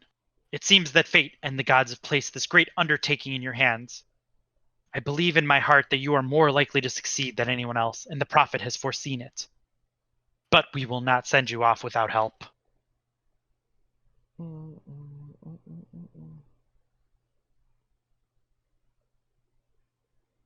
I mean, Evermeet sent me to do this, so I have to go down there. Ah, yes, the prophecies of Alando reach even Evermeet. It is good to hear it. Well, we cannot send you empty-handed. Explodemius! Yeah, where's The my chest. plate armor? Hook me up.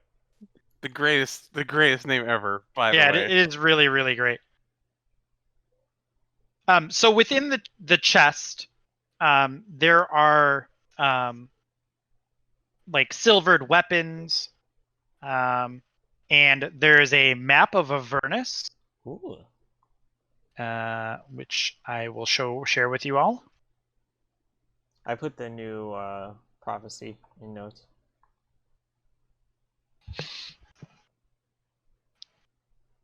And then also there is a I'm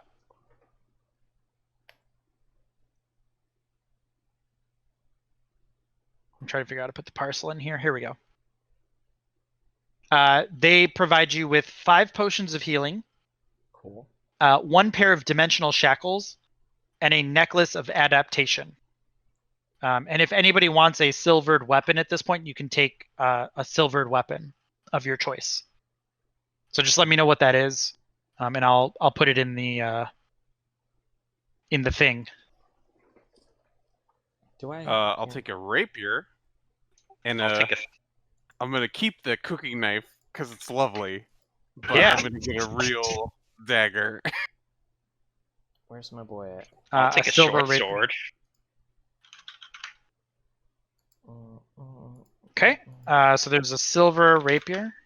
Oh shit, I don't have one. I think I've got it. I think I can update all of my stuff. Okay. So Rodgal, you'll get a silvered short sword. Renee, you'll get a silvered rapier. Does anybody else want any other weapons or anything? Yeah, so I'll take. Go ahead, Ignar. No, just hook me up with a longsword. I guess we're giving out weapons, so. I'll take a longsword as well. Okay. Can I just get a standard short sword? So I have 2 for dual wielding. It doesn't need to be silver. Sure. Yeah.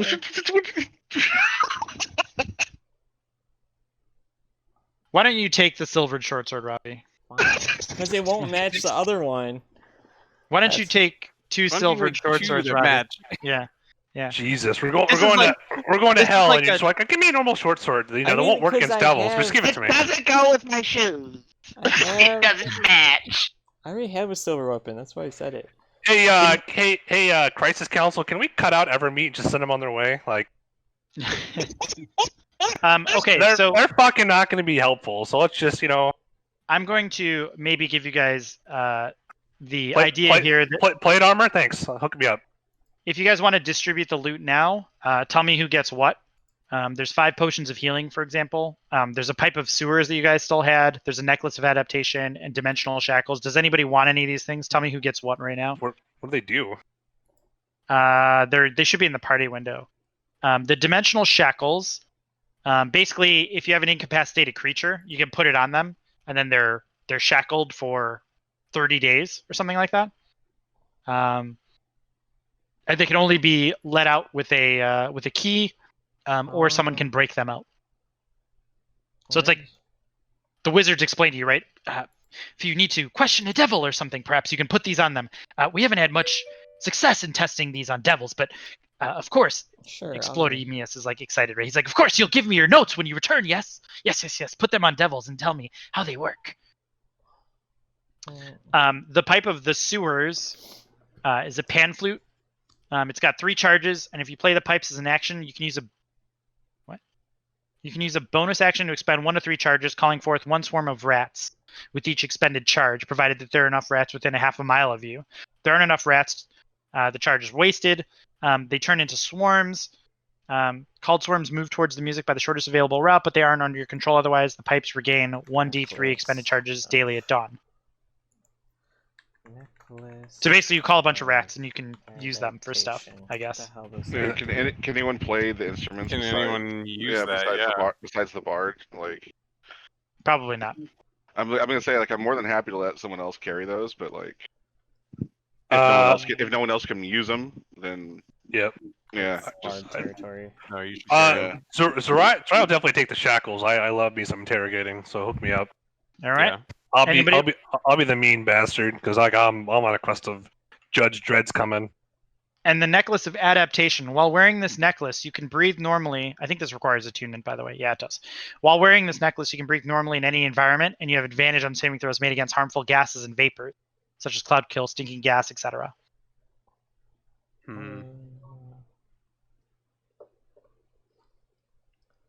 mean, that could be useful for anyone situationally, but we might have to pass it around. I say we wait on that one. Well, just give it to somebody for now, right? Tell me who you want to give it to for now. Someone should take it. But... I'll take it. Yeah, Alright. I'd say I vote somebody with who has extra attack. Just if we're thinking about this from a meta perspective, with poison giving disadvantage, like whoever's not going to get disadvantage on multi-attack. And then they're go ahead. Sorry. Yeah. 5 potions of healing. Who wants those? I'll take one. I've got one. If give them to people that don't have any yet. Yeah, I would like at least one. I got Zerai, Rodgal, Raise. How do I make? Does Ignar want one? Silver side stuff. I'm good. Like let someone else step up. I'm not going to be in the forefront of anything, so Does yeah. Priscilla want one? Don't worry, the Flying Devils will find you even in the back, Ignar. I'll hold on to one just in case. Yeah. Okay. What's this calligrapher supplies? I mean, obviously, is it anything special? Is that the map or whatever? Yeah, is that the map? No, it's just artisan tools. It's just something that you found in Van Thamper's room. And same with the Poisoner's kit. Meh. I mean, Rodgal should probably get. I already have a poisoner's kit though. Alright, Is, so is the map actually a thing? I don't have an item for it, but it's an image that I shared with you guys now. Yeah, So. it's fine. We got it. I just was wondering. Yeah, no, you're good. Yeah. I mean, Maybe- you can toss me the other poisoner's kit Yeah. if someone needs it. We can give it to Priscilla, right? Because she uses What- alchemy. And Yeah, let I could her- use it. Yeah. Alright. Yeah, there we go. And then there's one more potion of healing I'll give to who? I'll take it. Yeah. Go throw it on the fighter. Alright, and then there's the calligrapher's supply. You just want to sell that? Yeah, just sell that shit off. Just junk it? Okay. I'll just say that I take the map. There's not a map. I'll just say I take the map though. All right. What was I doing? I was doing this. Oh.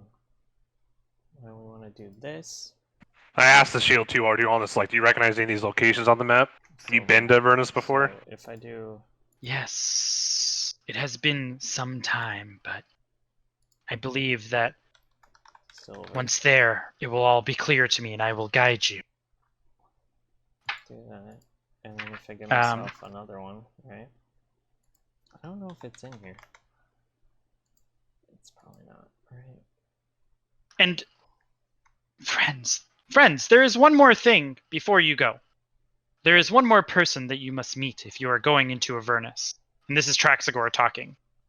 Just gonna do a little bit of that. Back when Silvira was first studying Thavius Krieg, she met a rather interesting a rather interesting character that I think will accompany. I think you should Or actually, take with you on your journey.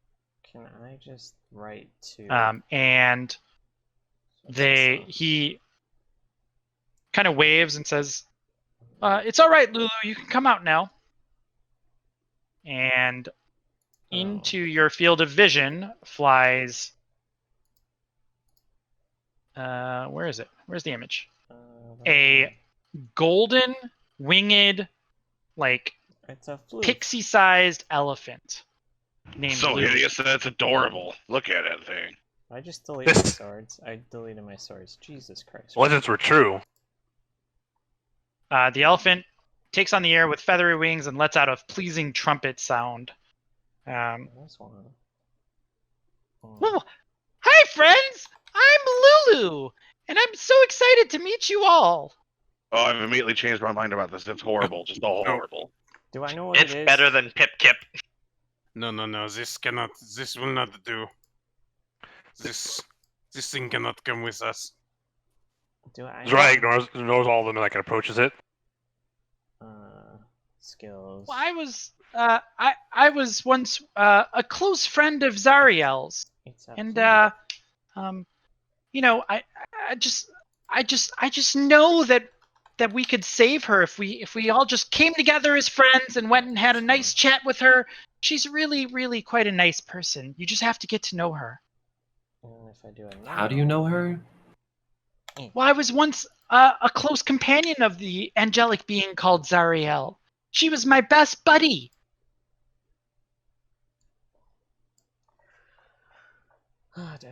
Well, that was before she became the leader of Avernus. That was kind of a weird turn there, but I think she must be undercover. That must be it.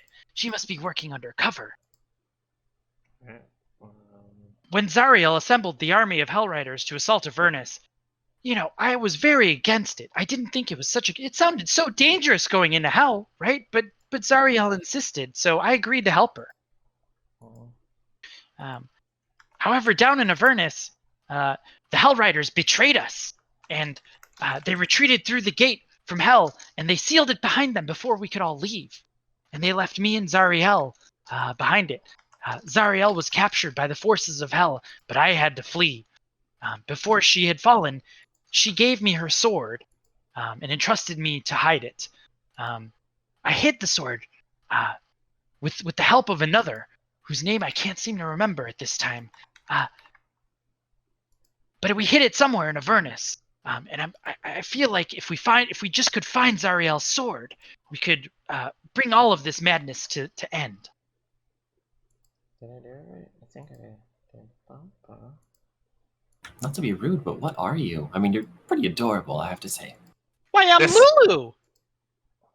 Well, I know who you are, but I mean, are you like a celestial? I mean, like I've never seen something that looks like you. Ah, yes, Mount Celestia. Yes, that's where I was from originally. Me and Zariel used to live there. Do I know it's a floof? You would know it as a holy font. So I would look at Lulu and say the legend spoke. Holy often. Yeah. The legend said that you were the mount that Zariel rode you into combat. You're too small for that. What happened? Oh, I don't know anything about that. Maybe that was my mother. Zariel was just a friend of mine. We were close. All right. So I got to. If I delete this, I think my sheet's good. I still like it better than the mage's cat. Well, anything's better than that cat. I'll tell you that right now. At least we're in agreement on something. I mean, Well, I don't care what the rest of them say. I want you to come with me at the very least, and I'm sure Zerai is in the same boat. Yes, you're a very nice lady. I like you. You seem very nice. You all seem very nice. You remind me of Zariel, actually. The old Zariel. Before she went rogue. Right. Dryas shoots raise a look. He comes back to Lulu and just says that Why is this I am a sworn honorable health rider. I don't know what happened in the past, but I make it a point that I will venture into the depths of Avernus. I will find Zariel. She is my patron leader. I am of her blood. Oh, yes. I will get the answers that we seek.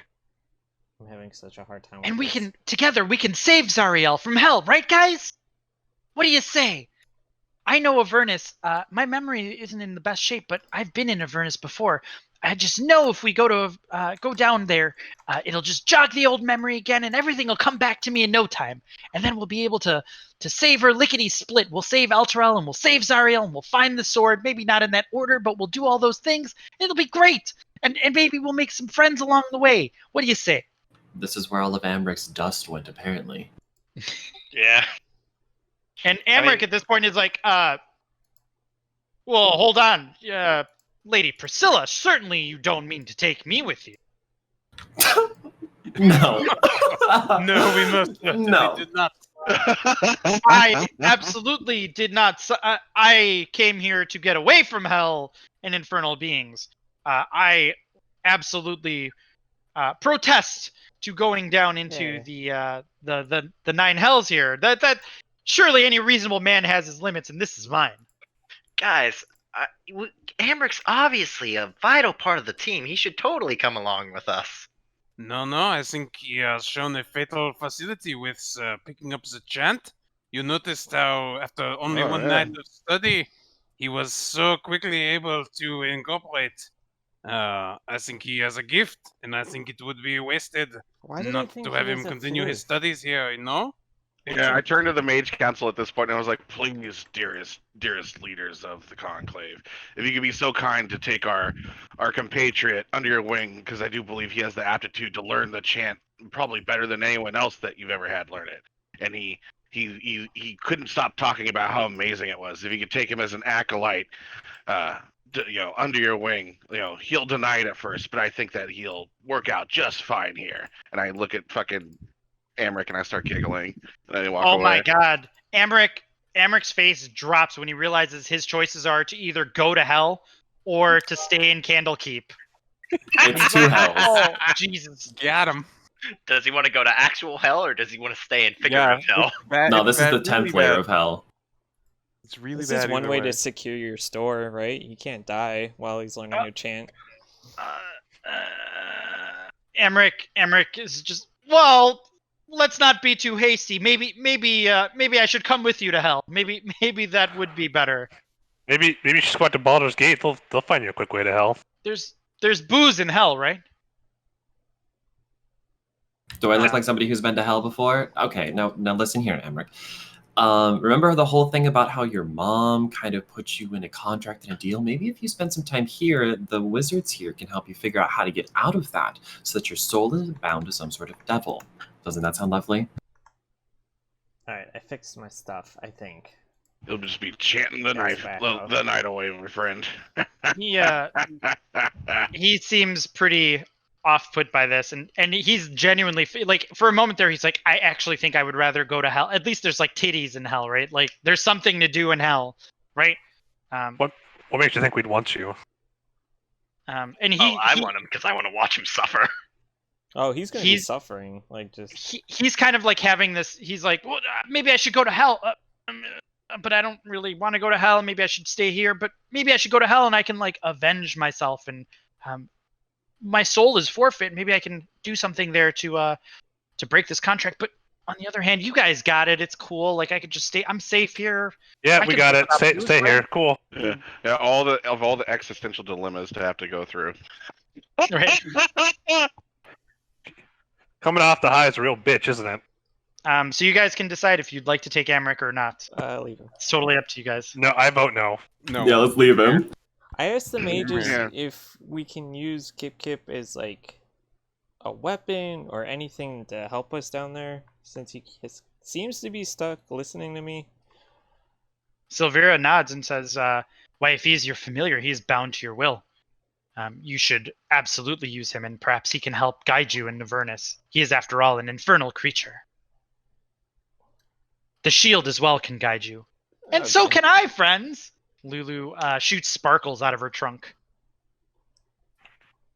Dry holds out like his arm for Lulu and just says, "Come with me, and we'll find Zariel together." Flutter, flutter, flutter. There's like little glitter on her wings as she flies. She's like a little like elephant pixie. And she sits down on your shoulder and kind of. I'm gonna have like a real like fucking Jerry Springer show going on with fucking Lulu and the shield. Right? Yeah, exactly.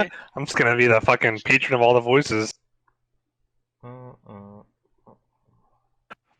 So. Well, and then like Dry turns back to the council, and he goes like, okay, so like, cool, thank you for all the stuff, but like, how do we actually open the barrier to Avernus? Avernus, who even knows? How do I get there is all I care about. Yeah. So there is the mages tell you there is a grove just north of Elturel, the original portal through which the Hellriders went through. We can send you there, and you can go through that. You can traverse the portal, and make your way down into Avernus. What else do they tell you? There's one more thing they tell you. Let's see. There's a powerful. Where is it? Where is it?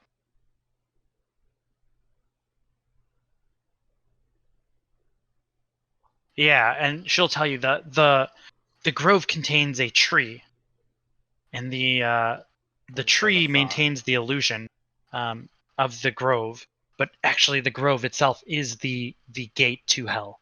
If you can destroy the tree, then you will find the path that you seek down into Avernus.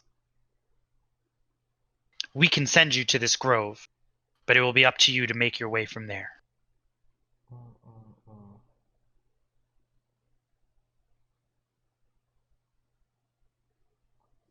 So we just need to have Zariel break the contract, and it should bring the city back up? Well, we need to save Zariel too. Don't forget, Mr. Bladesinger, sir. We have to convince her to come back with us, of course. And the Council of Mages kind of look at you and say, well, breaking the contract is, of course, one way that you can save Elturel. There may be others as well. You'll have to assess the situation once you get there. Unfortunately, all we know at this point is that the pact that has drawn Elturel into hell is a pact that Davius Krieg made on the souls of all who have taken the Creed Resolute.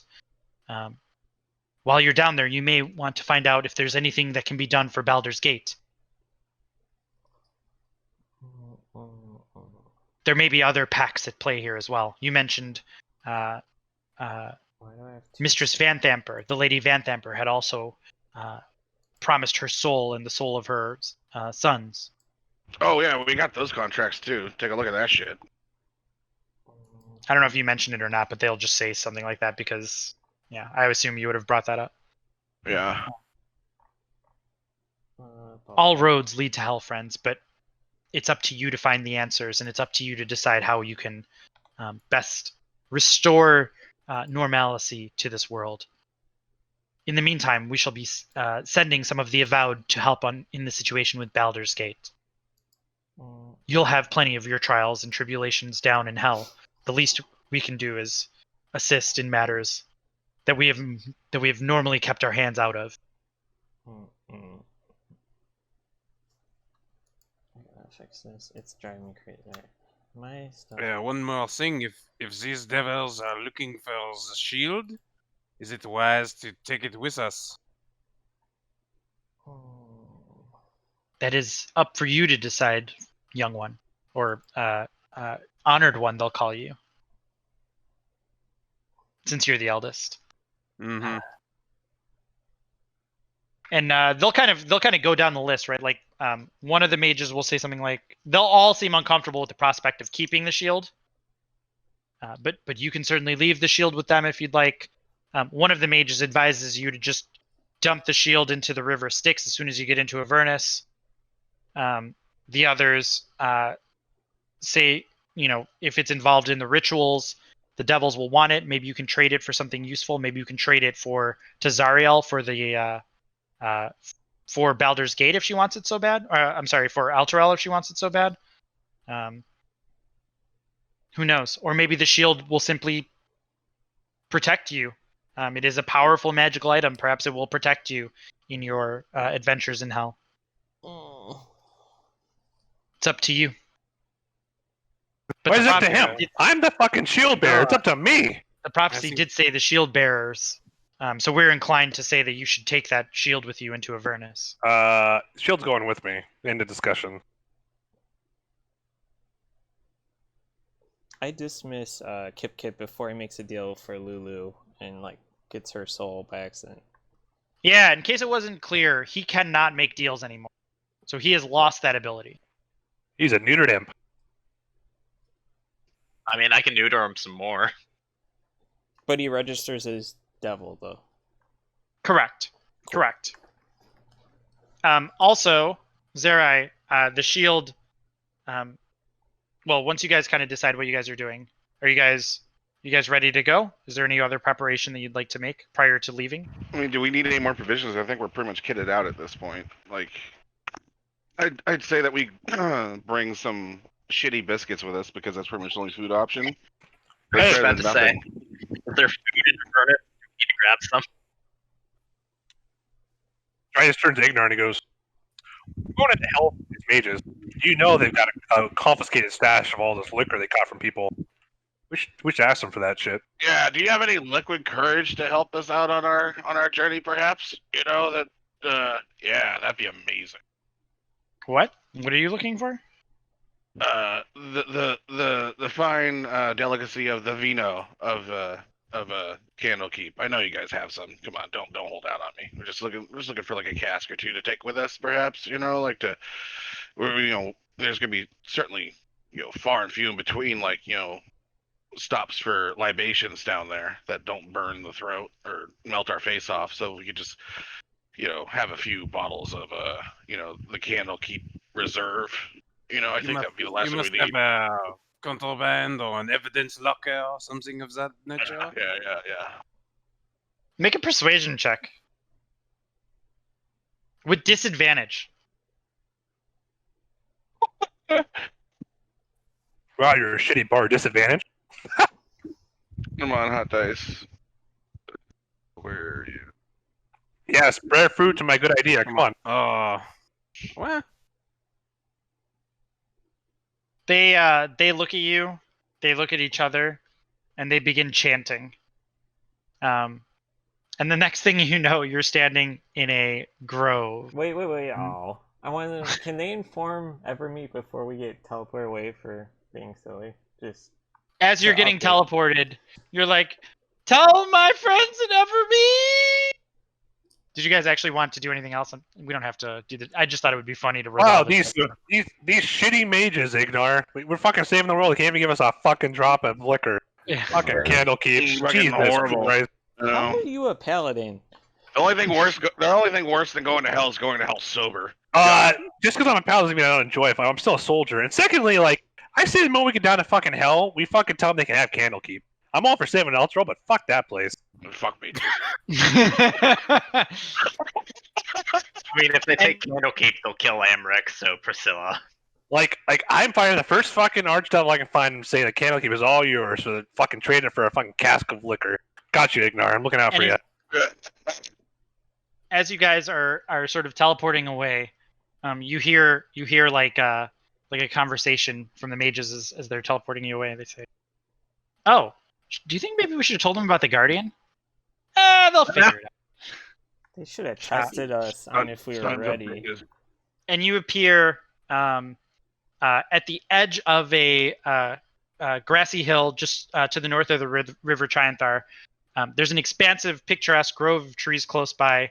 And you actually you recall this area. This is where you began your adventure when you first went into the forest north of Elturel for the cultists to try to deal with the cult of the dragon. It all and links found together. the cultists of the Dead Three. This is maybe just a little bit more along that path. But you're pretty sure that this is really close to where your adventures began.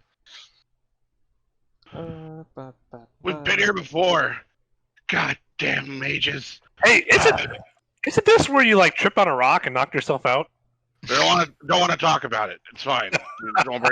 Quit bringing up old shit. I think I see the rock right over there. Well, watch your step there, Master Bard. Don't want to repeat. I know better. I walk off. You guys, Where the hell is this fucking thing? Like, I'm putting mage armor on. You guys walk fuck a that short amount of noise. time, and you enter a grove, a beautiful, beautiful grove. And within the grove, you see a white unicorn. Who, oh my god, Uni's in this campaign? Absolutely majestic, bounds up to you, and greets you at the edge of the grove. And it's almost like in the middle of the grove, there's this giant tree that's growing out of it. And the unicorn neighs at you and says, "Well met, strangers. All who enter this grove with benevolent intentions are most welcome. The fruit here is good for eating. The spring water is good for drinking.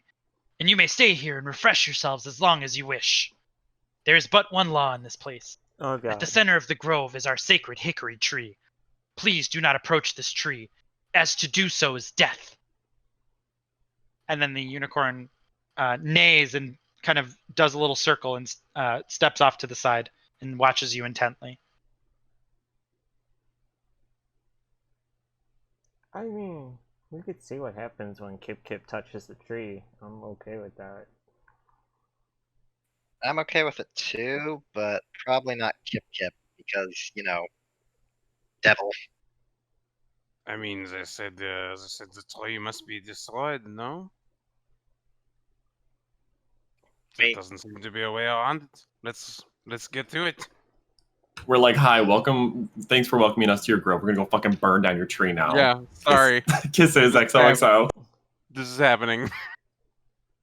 Yep, sorry, buds. This is how this works, guys. Someone's gonna get speared by a unicorn, and I'm gonna take pictures. We're gonna go fucking tear down the Navi's great tree. Yeah, for last. Yeah, here we Break up go. the unicorn's I'm having horn. Monster Hunter what? flashbacks. This is gonna be bad. Just Kieran. Let's go find the tree. Good. I wonder if it's just a portal and they say that. Hopefully. And the so are you guys approaching the tree? So it's really obvious, right? Like Yes. Yes. there's a grove. There's one big tree. Totally. Like, yeah, let's go. This is it. This is what we came for. Let's do this. And the unicorn, as you guys walk towards the tree, the unicorn stands between you and the tree, and he's got like creamy flanks and luscious tangerine mane, and he speaks to you telepathically. Come no further. Strong magic compels me to attack anyone who threatens this hickory tree. Please leave now. Monsieur Unicorn, you cannot be convinced otherwise. We have business beyond the bounds of this portal. We must go through, and we will not be dissuaded.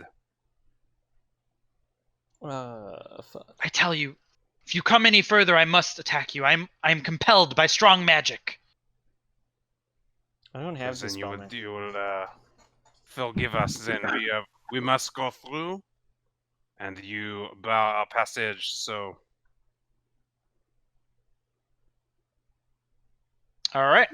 yeah, let's go. Yeah. Let's beat the shit out of a unicorn. Let's go. All right. Sorry, Sam. That's gonna go XOXO. badly. Yeah.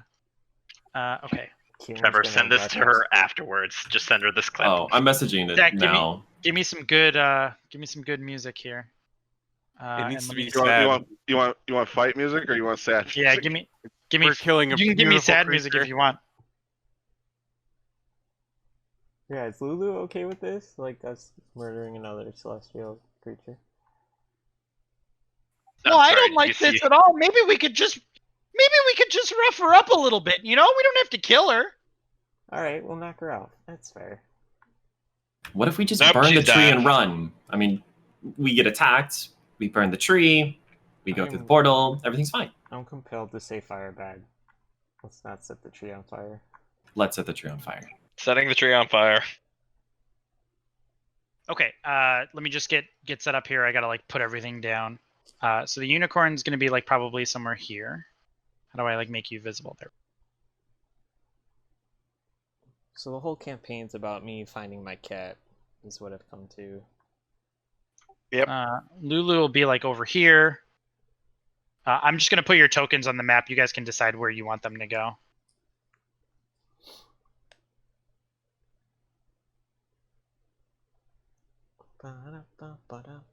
Oh shit.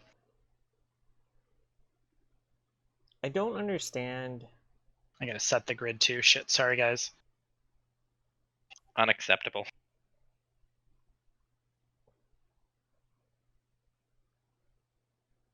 Okay. That ought to do it. Let's put everybody else on the map. So Zerai, Rhea, Priscilla. What? Oh, what the fuck? Why is this so off? Let me reset the grid here. It does that, like if you're not pixel perfect. I know. It's really annoying. There we go. That's better. Okay.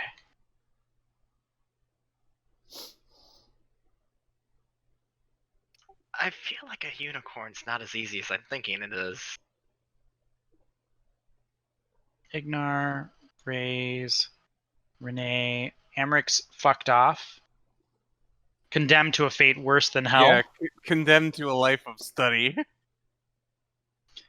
You can let's make Pip Kip a little bit smaller. I'm just gonna keep her in the Pokeball, or hit it, whatever it is. Yeah. So I'll just leave it there for now. Okay. And then you guys can move your characters wherever you'd like them to go. So you should be able to do that now. I don't want to be near the murder unicorn to start. I mean, Renee was speaking to it, so I feel like he'd be in the front.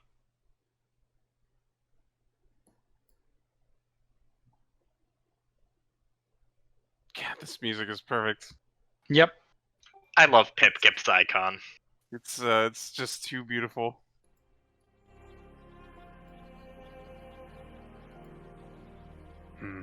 Literally, the one of those. Are we the bad guys? Yeah, What's we going are. on? Just Renee, like a little tear runs down his cheek. Just. Oh, merde. Une si belle créature. Such a beautiful creature. All right. Roll initiative, guys. Here we go. Fuck, I closed the battle map. Which one was it? It is Great Tree Map. Tree map. I also got this map from D&D whatever it is. The Ooh, hey. Damn, look at our initiative. We're gonna fuck this thing up. I don't Or want it's gonna this fuck roll. us up. I think it's time to use a new spell. Fireball the forest. Yeah, burn the whole forest down too. We don't need to, but What the fuck? well, we're ruining everything. Can I just become an avatar ball and just murder it? All right. Just Raze, smush. you're up first. I mean, I want to use a new spell. If I go here, I won't barbecue bagels, right? I don't know what you're gonna do. Lightning bolt? Okay. Is that like a hard ledge, or is that like something we can move up and down? Like, are we Yeah, it contained to the is. Grove Circle, or is Yeah, it? I'd say you can climb that at half speed. So it'll take like Okay. let's say it'll take 15 feet of your movement to climb that. Alright, I'm gonna blade sing just in case this doesn't kill it and it bitch slaps me. Yeah, Ray's gonna use his new shiny spell. Go for it.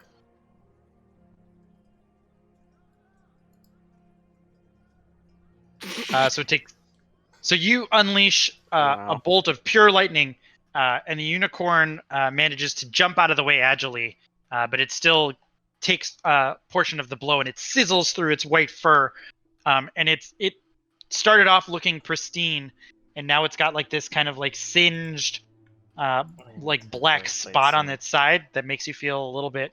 I mean, you went from like this perfect creature to like it's starting to take some damage. It looks horrible. You feel a little bad about it. No, the unicorn I get to use a new spell. neighs.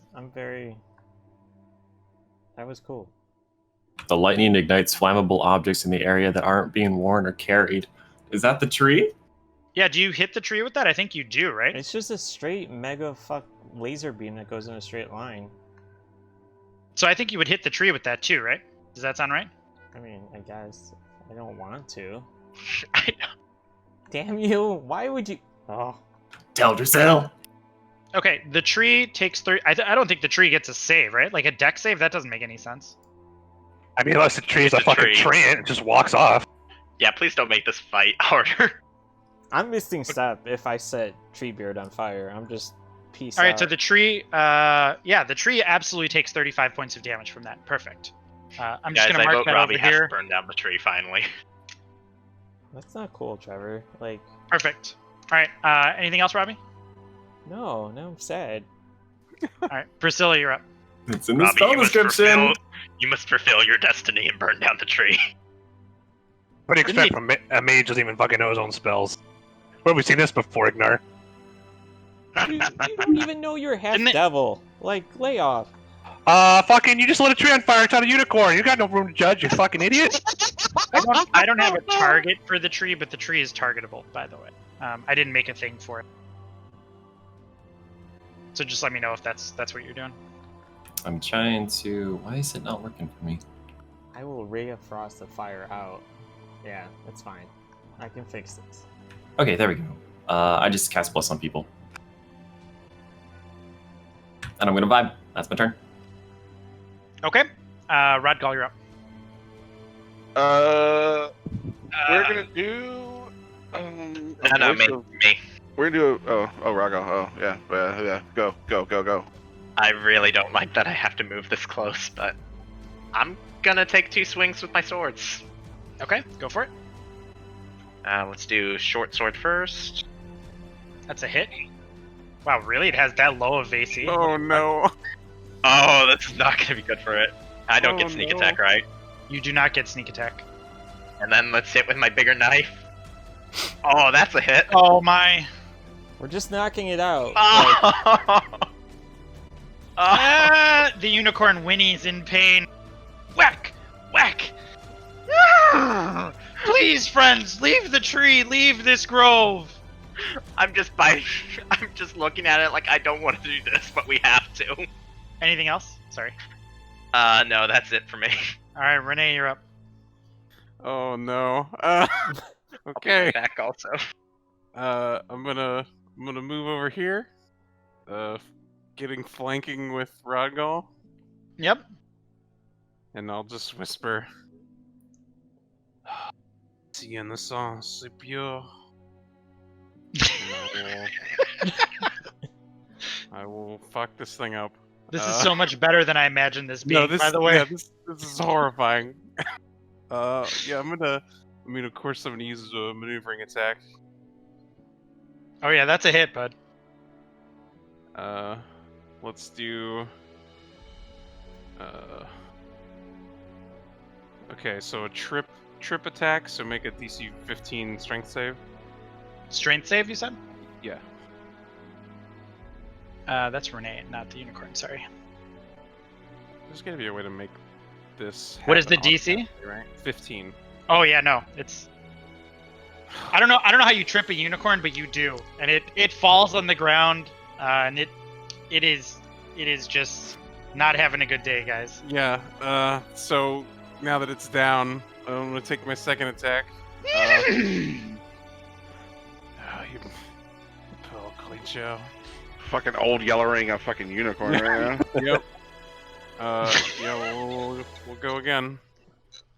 A last chance to open the portal for us before the gnome kills That's you. a hit. I'll do a maneuvering attack. So, Zerai, come on over. Move half your movement. Why me? Leave me out of this, you unicorn murders. No, I'm game. No, I think it'd be like, come friends, let us share this sad moment. Come, friends. All of its blood must be on our hands. Everybody stabs it, okay? We're all in this together. Yeah, no, I think We all I kill think- the majestic creature. How we're fucked making up a the- murder pack. How It is fucked up looking. does it look? It is looking pretty fucked up. Like, it is not looking great. Like, it doesn't look like it's gonna take one more hit of those. Like one more hit like that, and it will probably finish this poor unicorn. At least we don't have a druid in the party. It's fine. I use my action surge.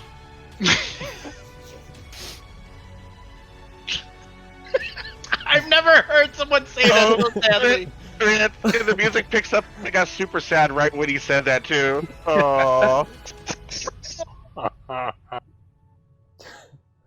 Farewell, you noble beast. And it's dead.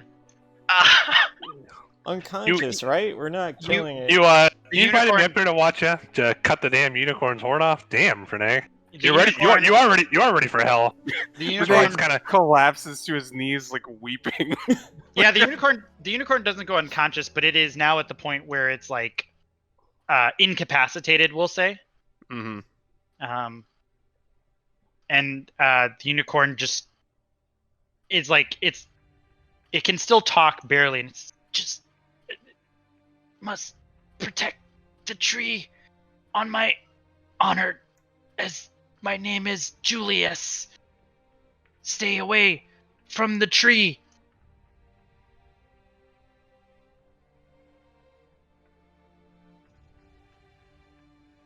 Can it stop? It can't stop us now, right? Like No, it's incapacitated. It is. I'm letting it be conscious. It's not. But for all purposes, it's immobile and it cannot take actions. I mean, Shawnee's the true Veil. He's gonna let it be conscious while he cut down the fucking tree. So what an asshole, right?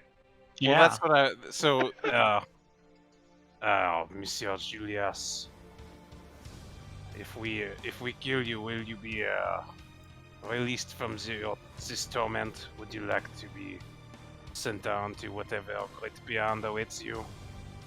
If I cannot fulfill my purpose, I would rather be dead. Hey, We must go through. I use my last attack to kill it. Okay.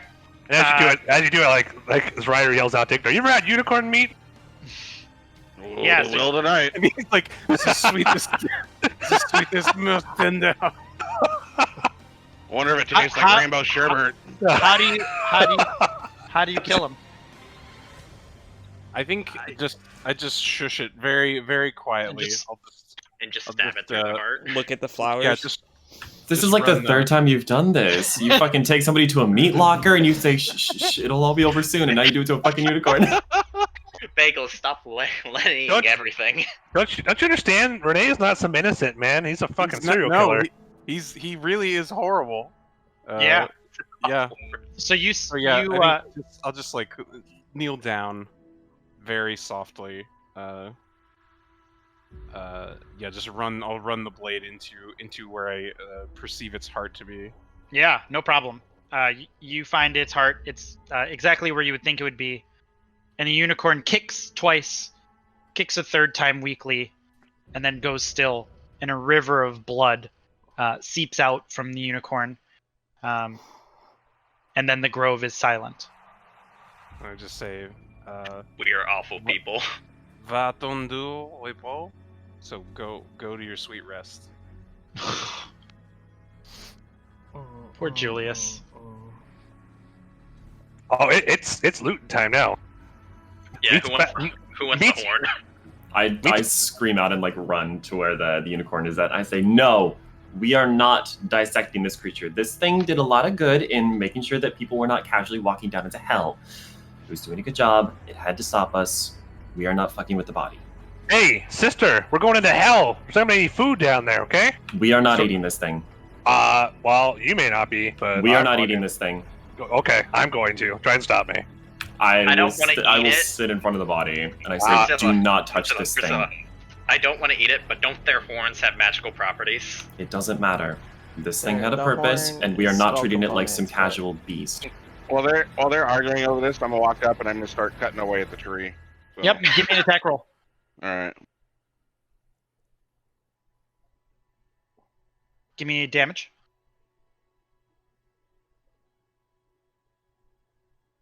Okay. So you hack at the tree, and it starts. You like cut through it. Your sword goes through it nicely, and it leaves this gash in the tree that seeps black sap, and it starts to coalesce at your feet, and it almost like pools like tar and hardens. Yeah, this whole grove is real natural there, Priscilla. Look at this shit. All right, And Julius this unicorn is dead. was legitimate. Zera, you're up. I'm gonna attack the unicorn and start cutting up this I body. cast Spirit Guardians. Oh god. The tree, folks, the tree. Get the tree. Zara, get me its horn. I want it.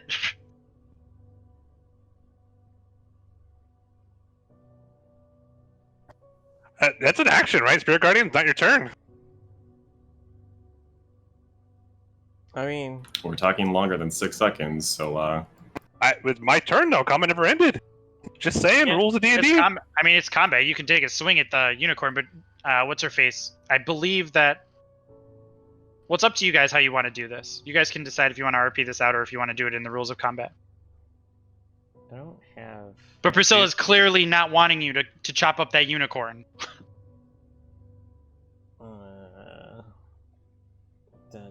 I can't. It's not a good idea. How about this? Let's just give it a burial. Move it away from the tree, because the tree's obviously not good. That sounds like a better idea.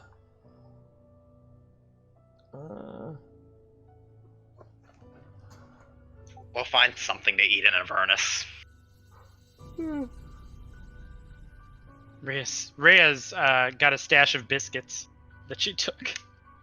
I mean, he said there's fruit and water here, right? So we can grab some of that before we go. I mean, can we see any like wildlife other than the dead Julius in the grove? Not really. There's fruit and there's like a pond nearby. Why don't we grab some of the fruit? Because it may not be meat, but it at least tastes better than the biscuits. So do you guys want to continue with the combat initiative, or are you guys done with combat at this point? Are you guys... Because Ignar is slashing the tree. I don't know what Zerai is doing. Zerai is arguing with Priscilla over the unicorn. Are you guys going to do anything in this time period? I mean... I'm cutting at the tree. That's all I'm doing.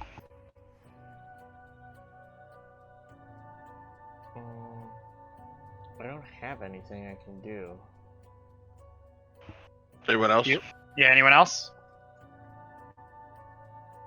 I'll try to move the unicorn away from the tree. All right, what's Zerai doing in these 6 seconds? I mean, my turn went, right? So his... Apparently nothing, I guess. 0 player agency. Fun times. Well, you can do whatever you want, but it's up to you, man. Want. I mean, it's heinous. Like, it's so heinous is my problem, right? No, I don't care enough. Pointless. All right, so what are you doing? I mean, it's like, so it's gonna start shit. I'll go attack the tree, move this along. Alright, All right. thank God. Roll a d20, or give me your attack roll. Oh, the tree. I mean... That's a hit. I don't think I could have stopped him, right? I could have... Okay. And I got multi-attack, right? Yep. Fuck yeah. There you go. Oh, crit! Yep. Oh, that's gonna hurt.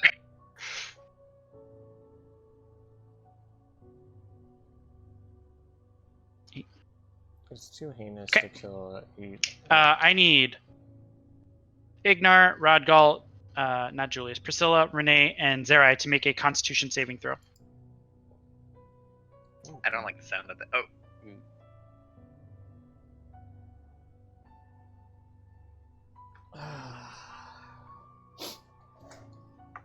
Okay, Renee's the only one who saves. The rest of you take 4 damage, which I'll mark.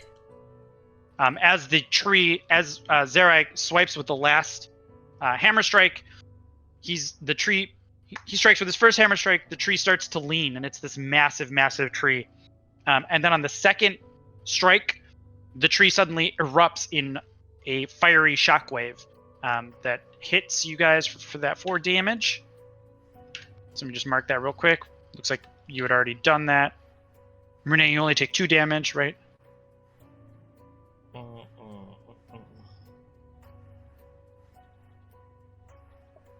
Oops. What's the weird situation? And suddenly the entire grove goes from a serene looking grove to a hellish landscape. All of the grove around you melts, all of the foliage and all of the lovely sounds and all of the fruit and all of the babbling brook, all of the things that you'd heard suddenly turn into this wasteland with bats suddenly flying out of the center of the tree. You see this reddish passageway underneath that leads down into leads down to a staircase that descends for an impossibly long distance of time. I wouldn't eat the fruit anymore, guys. Are we 100% sure Julius is celestial at this point? He was probably a counterbalance to the negative energy, if I had to guess.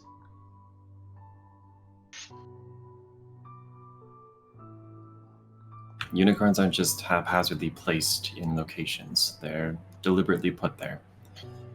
I dealt with some a long time ago, actually, when I acquired some of my clerical abilities. So they have a little bit meaning to me. Let's go bury him before we head down, Priscilla. With my 8 Yeah, strength, I'm like I putting know. together like druid crafting, like floral wreaths and stuff like that, and like a little crown for it, to get it like some sort of burial site. Okay. So let's say you guys take a short rest as a part of that. Can I So you take a moment to catch your breath. Can I get that spell back? You guys bury the Julius, and Good boy. Priscilla. Arcane recovery. I can get a level 3 Hold on, slot where's this? back. I got double cat though. Pig kip? I thought it was Where the hell did I write Kip. this? Shit. It's Sorry, my Pig notes Kip. are a mess.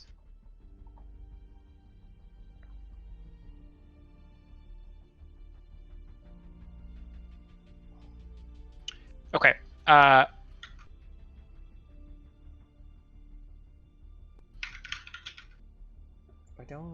didn't get a chance to write this out, but Priscilla, you, as you're burying the unicorn, you get a communion.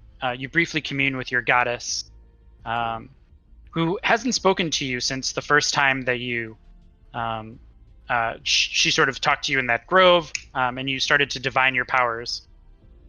She says, "Child, you've done a very good thing here today.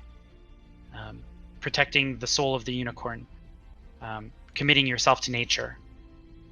However, I fear that where you are going, the bounds of nature will not serve you well. You will be traveling out of the realm of my power and protection. There is but one thing that I can offer you. Use my strength well. Do not give up on me, and do not give up on your quest. I know you will do your best, and I know you will come out of this stronger for it." And you learn a new channel divinity. Ooh. So as channel divinity, you can use nature's abjuration.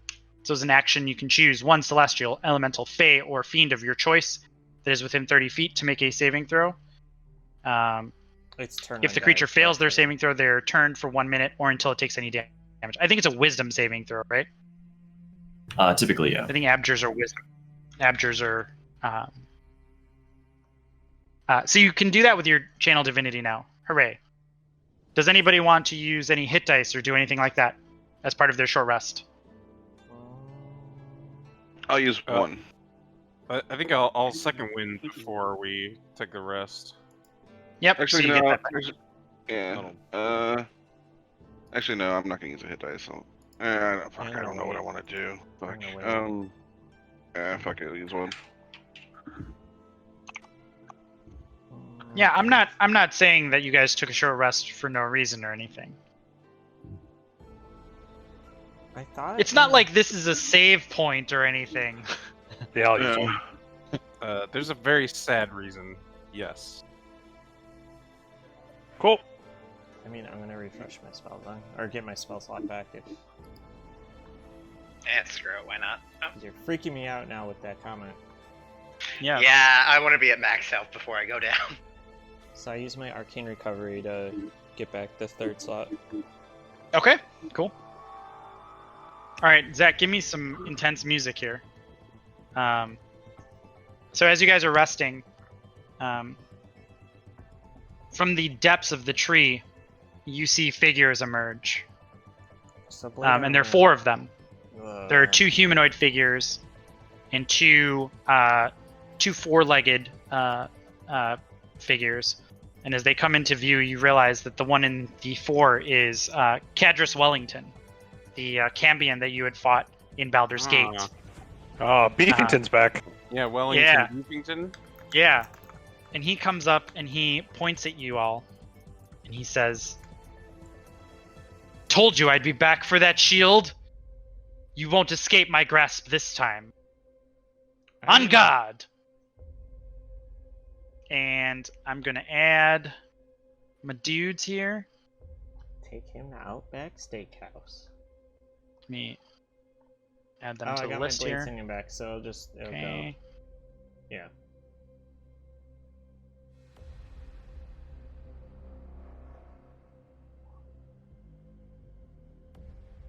Is this it? Yeah, this is it. Next turn. Or next so they level, emerge I out can of the attack- tree. I can attack. There's Cadrus Wellington, a a devil next to him that he addresses to as Zissa, and 2 hellhound. And all of a sudden, the ground next to the tree erupts into flames. And this will be the battleground that we're going to use. Hell yeah.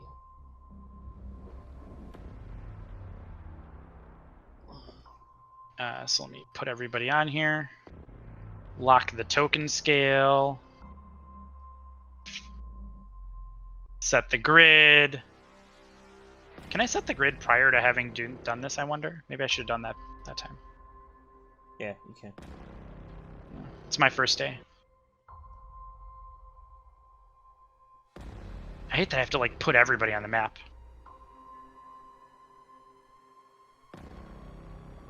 So we're gonna kind of do like one of these. I'll show you how to make this faster later. And then I'm just gonna throw you guys haphazardly on the map. You guys can arrange yourselves wherever you would like to be.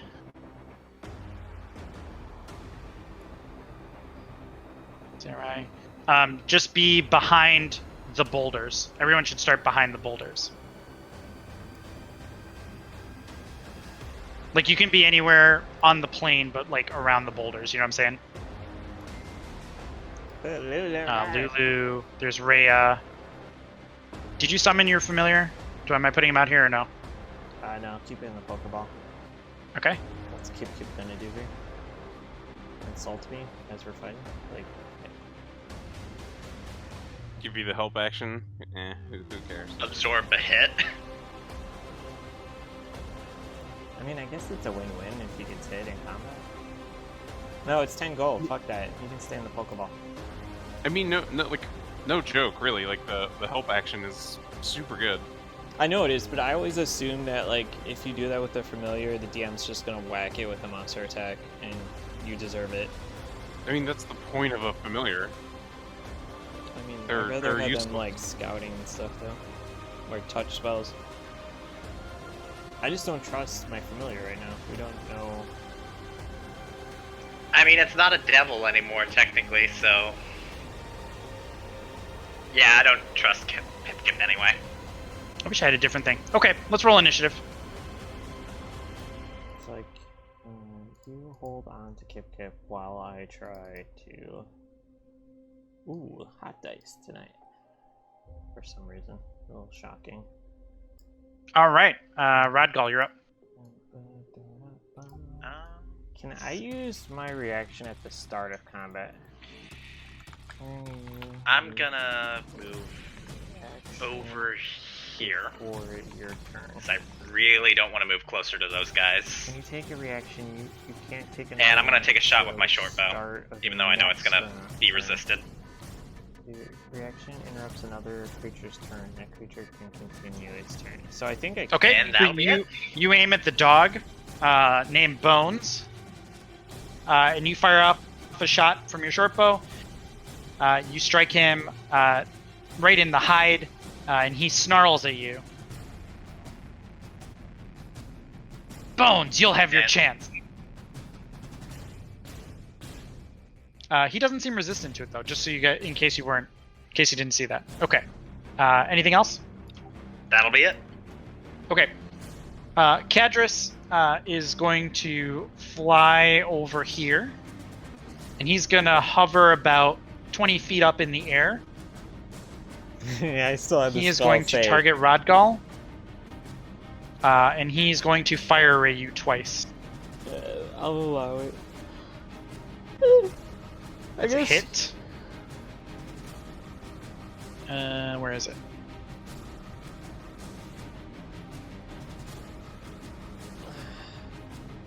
What? Fire ray? So he just starts hucking fire at you. Fire ray. And he hits you twice. Could I use Burning my rods. uncanny dodge for this at all? Can you? What does it do? Whenever an attacker that I can see hits me with an attack, I can use my reaction to have the attack's damage against me. Yep. So you would restore 7 damage from that. So that puts you at 17. Alright. Cool. Probably good to do there. Alright. That is Cadrus's turn. Renee, you're up. Let's shoot. Let's start shooting. I'll draw the bow. I'll drop my armor class. I really need to increase my int. And I'll shoot. Let's take the dogs out. So I'll shoot at bones. Okay. Just a regular old shot, but I've got this sweet, endless quiver of magic arrows. That's a hit. I'm gonna try it. Holy fuck. +9. Yeah, it's not bad. Okay, 10. Yeah, I Second kind of attack. wish I got one of those now. There's Bagel murdering more animals. 10 damage to Bones. So you fire off just 2 arrows in rapid succession, and you guys, there's 3 shafts of arrows sticking out of Bones right now. He's real hardy, huh? How badly hurt does he look? I'm doing it, fam. He doesn't look mortally wounded, but he looks like he's bloodied. He's definitely taking some hits. Okay. Let's see. We're kind of clumped up here, and I don't like that, so I'm gonna 1, 2, 3. I'm gonna move over here. Okay. That's it. All right, Raise, you're up. I'm gonna reapply Blade Stinging. Let me see if this works, because it'd be really cool if it does. I'm gonna Earthbind him to bring him down to the ground. Okay.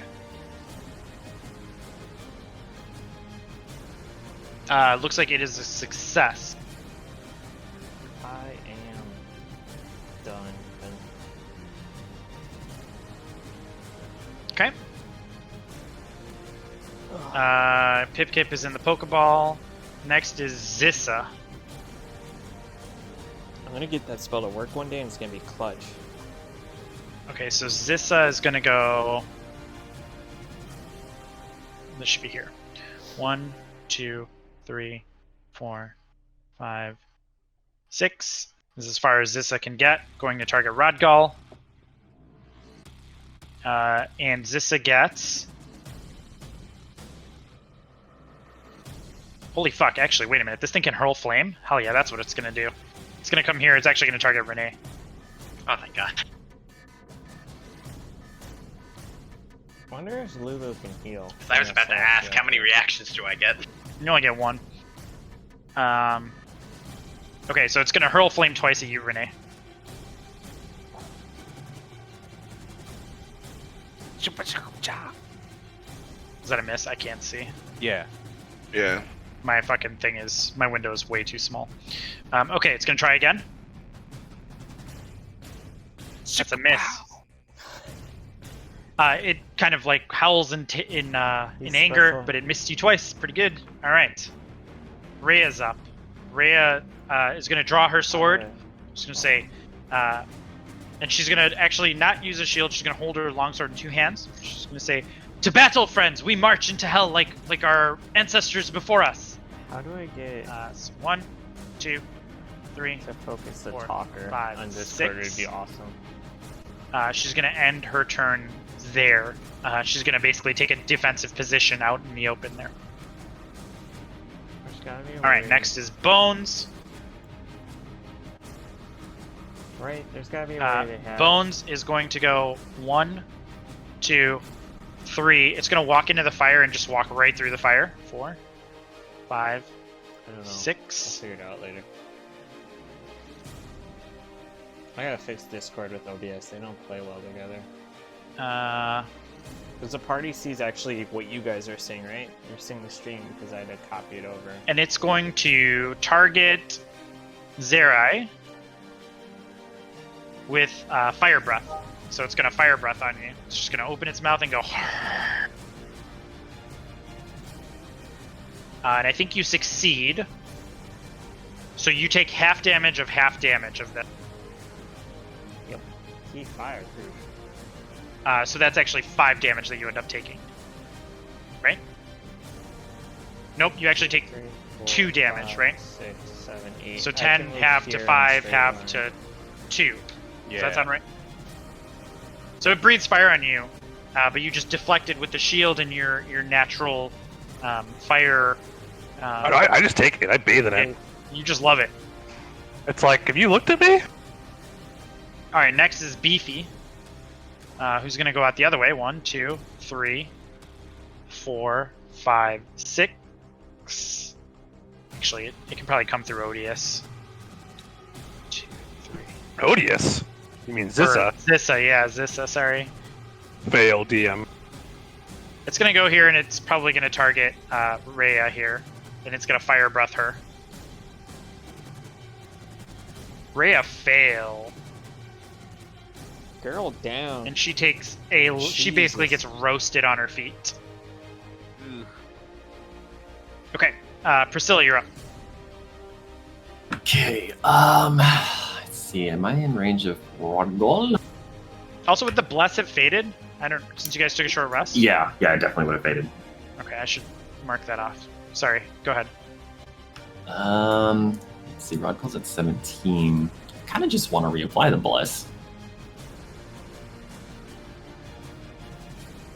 I'll cast it at 2nd level and do it on 4 people this time around. Okay.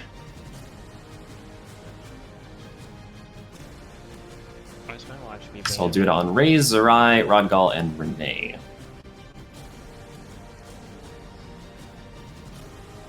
I mean, fuck. Here we go. I think it went. Cool. Anything else? I will duck back behind the boulders with Ignar. Okay. What's the range on counter? Zara, you're up. That's a big question. 60 feet. Oh, Alright. am I?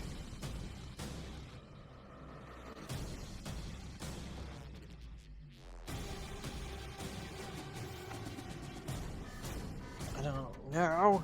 I don't know. This is on the ground, right? Zissa's on the ground, correct.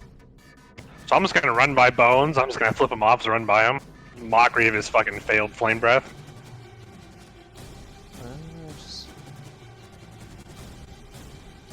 Okay. Skirt his donuts, or you'll Go right at Zissa. I mean, I would allow it, but you gotta be real clear sometimes, because if he ran through that skull square. Okay, so we're gonna Bones would do attack number 1.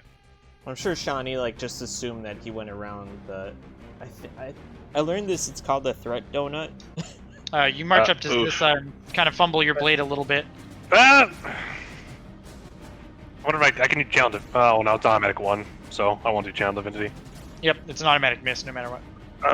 Okay. Do I have magic missile? Second one's a hit for sure. I can't tell. I just sees beyond. Let's see if. So we'll do. I don't think I have it active. Then we'll do +4 because definitely a fiend. Yep. Or D4. 1d4. Yep. Let me just add that real quick before you do anything. Okay. Yep. Hey game, did I spellbook? It looks like I do not have magic missile ready. Well, isn't that a kick in the pants? I mean, I can hit with Ray of Frost from here. And then we'll do a divine smite. But I'll move here, right? What level are you using? I can counterspell. Let's use a level 2. Hell yeah, brother. Now, So that's what? 4d8. Here's the I believe. hardest part about playing Yes, 4d8. Yep. you have so many reactions and you only get one a turn. Is the class has problems with that, right?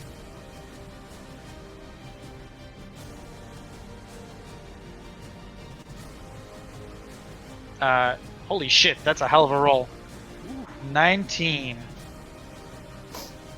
Can do we think I can electrocute again? Okay, anything else? Maybe? Let's see what else I got. Hang on. Because Fireball or Lightning Bolt has like a. Maybe chewing some gum? It's 100 feet. Oh, a feet. So I can easily get these. Oh, wait. Do I really have this right now? Hang on.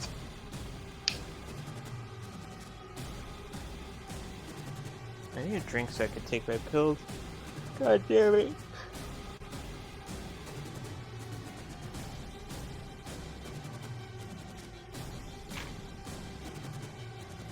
I got to do a lightning bolt though. I am happy. I guess I do have this right now. How does this work? Hang on. What are you doing? Spiritual weapon? Oh, yeah.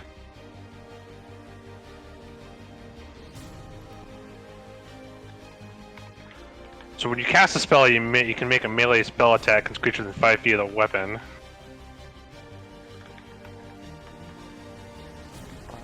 Because spiritual weapon is a bonus action, so I can use it. So I'll use my final, I guess, second level spell slot and cast spiritual weapon. Okay. And I'll put it like right to north of me in that square. I don't really have an icon for it. Like here? Like I think to here. I think. Well, actually, it's got 60 feet, I guess, right? Yeah, whatever. Yeah, you can put it anywhere that you can see. So. How about that? Right on the other side of it. Oh, look at that. That's fine. And then I think you can make an attack with it too. Yeah, the first time. Yeah, make us melee spell attack against creature within 5 feet on a hit. So is this just a normal attack roll? Yep. Plus your spell casting modifier. So it's an attack roll. Proficiency plus charisma. Plus charisma. Yeah, so it might actually be better than what it normally is. You can just roll a d20 if you want to do it that way. The real question is, what does it look like? Because you get to pick when you use spiritual weapon. Wait, so I'm gonna roll a d20? We'll roll a d20 and then tell me your spellcasting modifier, and we'll add that. My spellcasting modifier should be +7. Okay. Plus a d4 for bless. Right, bless counts. That's a hit either way. So that'll be 1d8 plus modifier, right? It's 1d8 plus 7, is that right? Plus your charisma. Doesn't sound right. So it's just 1d8 plus your charisma. So that's +4. So 1d8 plus 4. Yep. Let's see what Lucky's, because Lucky uses this spell all the time. That's a d10. Whoop. So 9. Nice. Good round. So Lucky just rolling 9s all day long. Okay, cool. How much damage did I do? 8 plus 19 plus 9? Yep. So Zissa reels back at your onslaught. Now it's just kind of surrounded on both sides. A d8 for... It's a d8 plus 3 for Lucky. Next is Ignar. Alright. I'm gonna scoot around the edge here. 10, 15, 20, 25, 30. I'm gonna do my...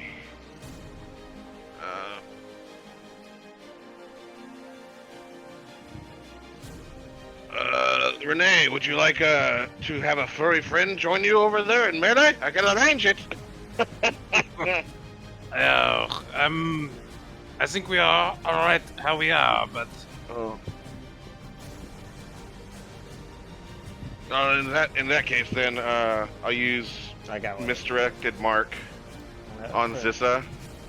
It's a ranged spell attack, so that's going to be D20 plus 4 for my charisma. I'll do that now. Fix booming? Fuck, I didn't fix booming, did I? Or maybe I did. Yeah, I did. Cool. I assume that hits. What was the number? 23. That hits. 23. Yeah. So then it's 46 psychic damage. It's not resistant to psychic damage, is it? Nope. Which one are you hitting? Sorry. Zissa. Zissa. I don't think Zissa is resistant to psychic damage. Let's see. Effect a D8 thunder nope. roll. So I don't know if this is right. So it's gonna take 15 damage, and it's gonna think that Josh hit it again. And as long as Josh is within 5 feet of it till my next turn, it gets disadvantage on attacks. That is Zerai to you, thank you. Yeah, Zerai. Zerai.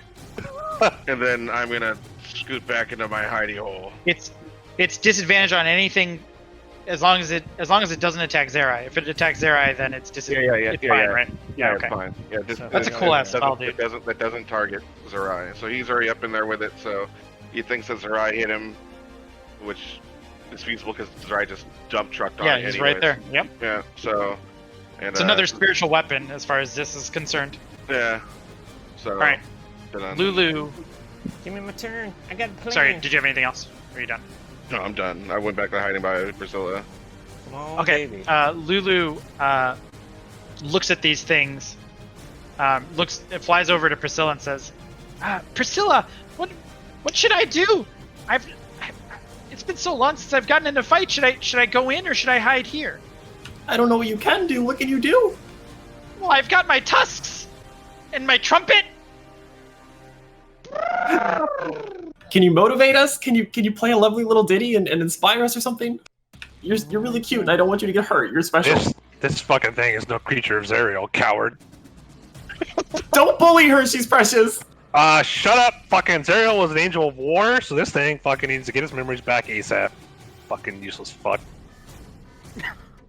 He's not a paladin. I think he tricked all of us. He's really a Conquest Paladin, thank you. So Lulu is going to have this conversation with you for her action, Priscilla. She's basically like, well, what should I do? Should I go in or should I stay here? And you're like, well, I don't want you to get hurt. And you guys are just kind of talking. That'll be her action for this. I refuse to have it on my head that I killed Lulu, so I'm not sending her in. No big deal. Rest for fighting devils, you have a conversation. Fucking stupid elephant. Actually, it does hold on. It does do this trumpet. Let me see what it does real quick. Sorry. It doesn't. My thing is fucked. Trumpet. Pop off, Lulu. Oh.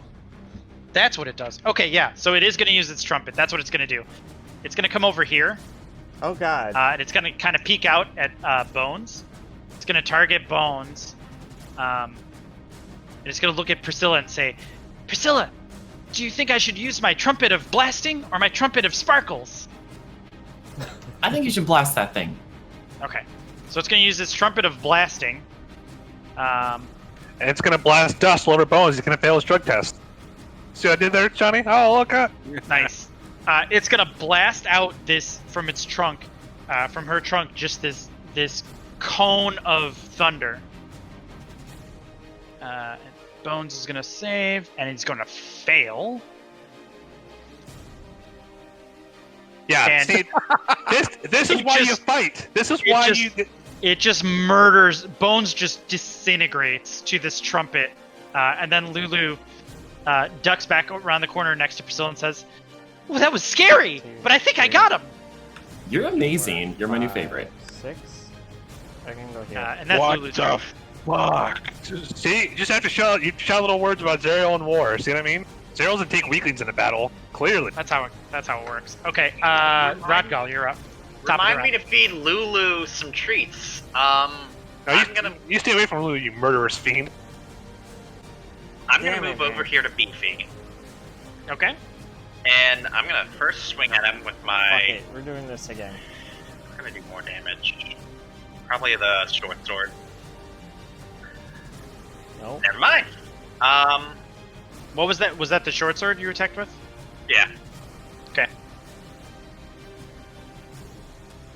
I'm gonna use my Winner's Kiss action. The bonus action? Yep. Oh, yeah. So 15-foot cone. So let me get that. Yeah, cone. you can get Beefy and Zissa in this one. How do I set up the cone, or do we even care? I don't care. You can just target them both. Alright. Actually, I don't think you target them both. I think you just. I think you have to roll for it because I didn't make an action for it, right? Yeah. What does it say? How much damage is it? And It what is the saving throw? Frost damage, and it's DC 13. Okay. So Versus Zissa's. con. It's a con save. Can I upcast this goddamn spell? Zissa fails. Holy I'll shit. do it. I will upcast And the living hell Beefy out of also spell rolls a con if I save. can get it to stick. Earthbind, can you be upcast? Beefy saves, but Zissa takes full damage. So go ahead and roll Fuck him. damage. So it's what is that? 2 damage to Beefy, and 5 damage to Zissa. So Rodgal takes a swing with his short sword, and then his other hand pops a piece of winter fresh gum, and exhales a blast like a cone of cold, and your tongue actually has frost on it now, and you've got cool and minty breath. All right, next is Cadris. Give me a turn. Cadris is going to continue to sit back. What can Cadris do? He's going to do jack shit because we're. Cadris is going to fly over here and is going to target Rhea.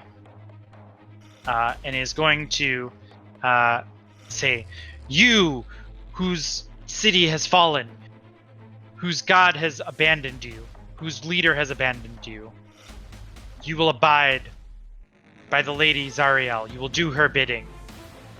Is he casting? Or He's it's an innate thing. Oh no! Oh fucking no! Uh-oh. if he's and casting, you I see- would like to counterspell, but if it's just an innate thing, I can't. I don't think I can. I think it's an innate thing. I don't think this is a counterspelly thing. Yeah, if it's innate, I can't. Right? Does anyone else know? This That's seems correct. to be. Like Yeah. you can, if it's like innate spell casting where they can cast certain spells, then you can counterspell that, but not like, you know, the Monster trait. if, yeah. if I'm remembering right, the fiendish charm of a Cambion, yeah, that can't Yep. be counterspelled. Well, that's his action. Fuck. And Rhea's eyes turn. She closes her eyes, and they turn a deep red when she opens them. Renee, you're up. Oh fuck. Oof. Well, we'll have to deal with that in a little bit, I guess. Why do I have a feeling I know who she's swinging at first? I'm gonna, Ground that fucking devil, will ya? So I can go beat his face in. Yeah, that's the first one. So we're 'Cause gonna. he's in the air, right? So ground him. Yeah, he's about 20 feet in the air. Yep. Well, actually, I would say 1, 2. He's about 10 feet in the air. He'd have to be about 10 feet in the air here.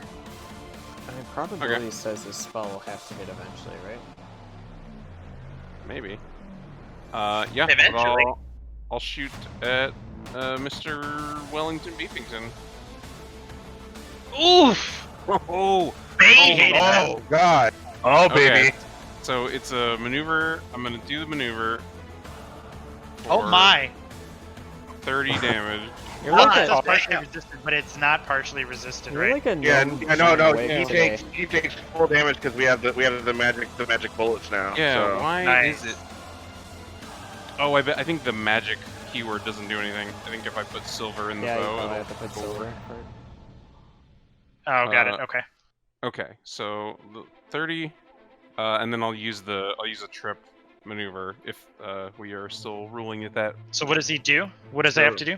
DC 15 strength save. He fails. Knocked prone. So he'll come to the ground and he's knocked prone. And Okay. he'll also Fucking take penny shot. 1d6 damage. So he'll take 6 damage. He'll take 6 damage half to half. So he'll take 30. He'll take 3 damage as he falls to the ground into the fire. Whew, that's a hell of a first shot. That a baby. Okay, so I actually shoot with disadvantage against a prone target, so I'm gonna change targets. I'm gonna shoot Sissa. Yeah, frame me up, kill her. I'll Yep. go kill him. Well, so I like it. I'm gonna I'm do gonna go- another maneuver if I hit. So is this nope. Okay. Best to Big worst. miss. Yeah. Worst to worst. Yeah. So let's action surge. We'll do that again. Oh my! Wow. Oh my! Wow. Incredible. We'll do it again. Channeling Ty tonight? That time it's it. Okay, so then. Well, I'm that's- glad he rolled the crit on Beefington though. So Yeah. Yeah, we'll take So that. that's So that's another 12 damage on Zissa, right? So 6 more. Yep. Jesus Christ, how much HP does she have? Zissa is starting so to that- look a little rough. As so you, that's as a you maneuvering attack. And So- Frosty, I assume. So Zerai, use your reaction to move half your movement without provoking opportunity attacks from Zissa if you would like. Fuck yeah, going right at Wellington. Might want to move a little to the side. What? Oh, you're gonna do something stupid. All right. I mean, yeah, go back, stand in a straight line, it's fine. All right, That's it. all right. Raise your up. Fair warning. It's prone, right? He's prone. He is Correct. So advantage on melee, disadvantage on spells, right? Disadvantage on range attacks. Yeah, any range attack. Alright, so I'm gonna do booming, the new booming, which I'm excited about. That's a miss. I miss and I cry. I'm done. Wow, good thing I moved for that, right? Wait, that was. Is that You're still in melee range at least. Wait, what? What If is it booming if it's blade a yeah, it's a melee attack. You get to roll with advantage. Yeah. Yeah, make a melee attack. There's a roll more. Actually, Well, so we tried. Yeah. We tried, Ty. We tried. Yeah, we tried, bud. We tried so hard. Yeah. All right. Pip-Kip's not there. Zissa is going to go next. Zissa is going to charge over here, and she's going to target Raze. Yep. Glad I moved. and Good. You're looking out for me. I like it. it's going to 2 claw and 1 tail you. I have 19 AC. Oh lord. First claw is a miss. Huh. Second claw is a miss. Come on, Lark. The tail is a hit. Oh, the bad one hits, of course. Yeah, and you take 14 I mean, damage. did she? from the tail. Just like she missed 4 of her first 5 attacks. Like Jesus. Yeah. Yeah, hey, I'll take it. At least it didn't crit on Ty. All right. Next is Rhea. Oh God. Rhea, who will come up behind Rodgal. Oh, flanking, get fucked. I'm gonna. Oh no. Wait, where was Oh. she? Can I? Oh no. She was over here, Yeah, so she's out of my range. like over here. So she's gonna run up behind Rodgal. She's gonna take 2 longsword attacks, Should've- 2-handed. Fuck. Oh my! I am so But- uncanny dodging here. Oh Jesus.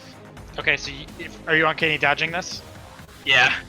Okay, Yikes. so you take 8 damage instead of the. So what does that heal you? That heals you 8 damage. Boys, we're watching live the Revenge of Krieg. Yeah. Second attack is Oh also a hit. Oh my. Don't hit hard. Please don't hit hard. Daddy. She's hacking away at you from behind. Her eyes are glowing like this weird red. And Rodgal, you almost get this like, is that what I was like? Like, I hate this. Like, please no. You ever just get spit roasted and by then your own ally? Well, I don't know if I'd call Ray and Rodgal allies, but you know, teach your own. Yeah. Yeah, that too. I don't see this as she doesn't get a saving throw at the end of her turn, does she? For that? Like she's just charmed. Does she? I don't remember. Let me read this real quick. Ability. Listen, I'm very happy that I dodged. There's some that do like the. If that the use target second suffers one. any harm from the Cambion or another creature or receives a suicidal command from the Cambion, the target can repeat the saving throw, ending the effect on a success. Yeah, so we got to punch her to knock her out of it. So that's not Somebody a please saving punch throw. her. All right, Beefy's up. I am sure gonna try. But you're gonna die. So. Yeah, beefies. Beefy does not get its fire breath back, but it is going to bite Rodgal. Oh man, with it. Dodge, oh. dodge, Right dodge, in the dodge. junk. You can't dodge, right? Because you Why, already. why are you? You're- You're, No, what are I'm you targeting? hoping it misses. You're targeting Rhea, by the way, with beefy. Oh, I Yeah. am targeting Rhea. Shit. But that would hit. That would hit me. So. Yeah. So roll your damage. Yeah, 22 is gonna hit. Oh, Rodgal is down. rip. So it bites you, and then it breathes fire on you, and you are down, my friend. Barbecue. And you hear Zissa say, "Good boy, Beefy." Priscilla, you're up. Should have just That's made a very Rodgal bad a dog. Phantom from the UA. Alright, so I'm going to run up and cast Cure Wounds. Fuck. I can't cast 2 first level spells in one round, can I? Nope. You can pick one or the other. Shit balls. Negative. Yeah. If you have to be Cast one at like a 2 slot, then cast the other one at a fucking level 1 slot. Do it that way. Look at fucking Oh, Igor can I do big that? brain. Yeah. Wait, Oh, okay, what I can didn't you know do? that. No, you would need action surge. It's 1 spell a turn. Yeah. Yeah, because I thought it was a regular spell and then a cantrip that you can cast in a turn. That's Yeah, that's right. Okay, so I will move here. I can't quite get to Rodgal. And I'll just cast, what do you call it? Healing Word on him. Okay. So what is that healing? Bad. Perfect. So I'll Rodgal, take you're conscious, With the but you're concussion. prone still. Yeah, you're still prone. Like, what the? All right. Anything else? That's your bonus action, right? Healing word. Yeah, but I think I'll do Sacred Flame on the pupper in front of him. Okay, go for it. I don't know if you can do that. I'm not sure. Nice. Quicken spell, let's see, dude. So flames lick up around Beefy's haunches, I don't know. and he gets burned with the radiance. Because quicken spell Anything else? turns a spell into a I think bonus that's it. action? It's Zara, weird. you're up. Oh. Okay. Well, I get advantage on this, so hello. Do you want the shield? I'm gonna give it right to your face. You can move your weapon too. Don't worry. It's gonna happen. Don't you worry there, little mage. The gotta dirty, savor the dirty's about to happen. Dude, he is excited. He is fucking excited. He's about to do this guy dirty. He's about to smite something? Hey, I'm gonna do him dirty, because then maybe I get lucky and kill him, and I can move the weapon towards her. So that's why you gotta plan ahead. So let me take him first. Wow. I thought this fight was going to be so much harder than it is right now. All right, let's go attack number 1. Heaven's Fall. That's a hit. I mean, to be fair to Not a my friend juicy one like Ian, Renee's, though. He did Not give yet. the pally 2 magical So that's 3 items. damage, and then you can roll the d4, which is another 3. Which okay. And we'll do a level 1 Divine Smite, so that's what, 3d8? 3d8, yep. I just want to be a pally that doesn't use smites, just to freak people out. I actually have one There you here. go. I might use Fuck one yeah, if dude. it's one shot. Do again? So in the fire, you're just wailing on Cadris here. Oh, well, I didn't roll the advantage. Whatever. Still hit. Yeah. I didn't get a crit, but it hit, whatever. Oof. And then give me that d4, bud. Our damage rolls have just been great tonight. And, yeah, we're gonna Divine Smite again. Can we? I don't know how pallies work, that's my problem. I feel like... You're wailing on Cadris, who's in the fire here, and your weapon is just flaring up with divine energy. Heaven's Fall's just kind of doing its own thing, and then you're willing the might of angelic Zerial celestial strength to flare up, and Cadris is looking like really rough. And, Where's my oh! pally? Bonus action, so don't you worry, mage, here it comes. 20 feet, so definitely makes it. And 1d8 plus spell casting, so actually the hit, so it was just d20, right? Yep. What is it plus? Sorry. Plus your spellcasting modifier. 7? Yep, plus 7. That's a hit. No, it's not. Sorry, that's just barely a miss. He's got 19? Fuck. Yeah, he's got 19. Wow. Alright. So paladins can do divine... All right. Anything else? No, I used 2 attacks with a bonus action. What else can I do? So Ignar, you're up. the big divine spites are a bonus action. right? Yeah, we're gonna Like the big do ones. Not a voice the, of battle. not the vanilla. shout. And Is that how smite works? I don't know. Like I haven't played it. we're gonna move up to right about here.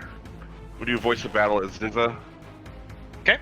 So Serum rain smite. spell. I believe it's rain spell.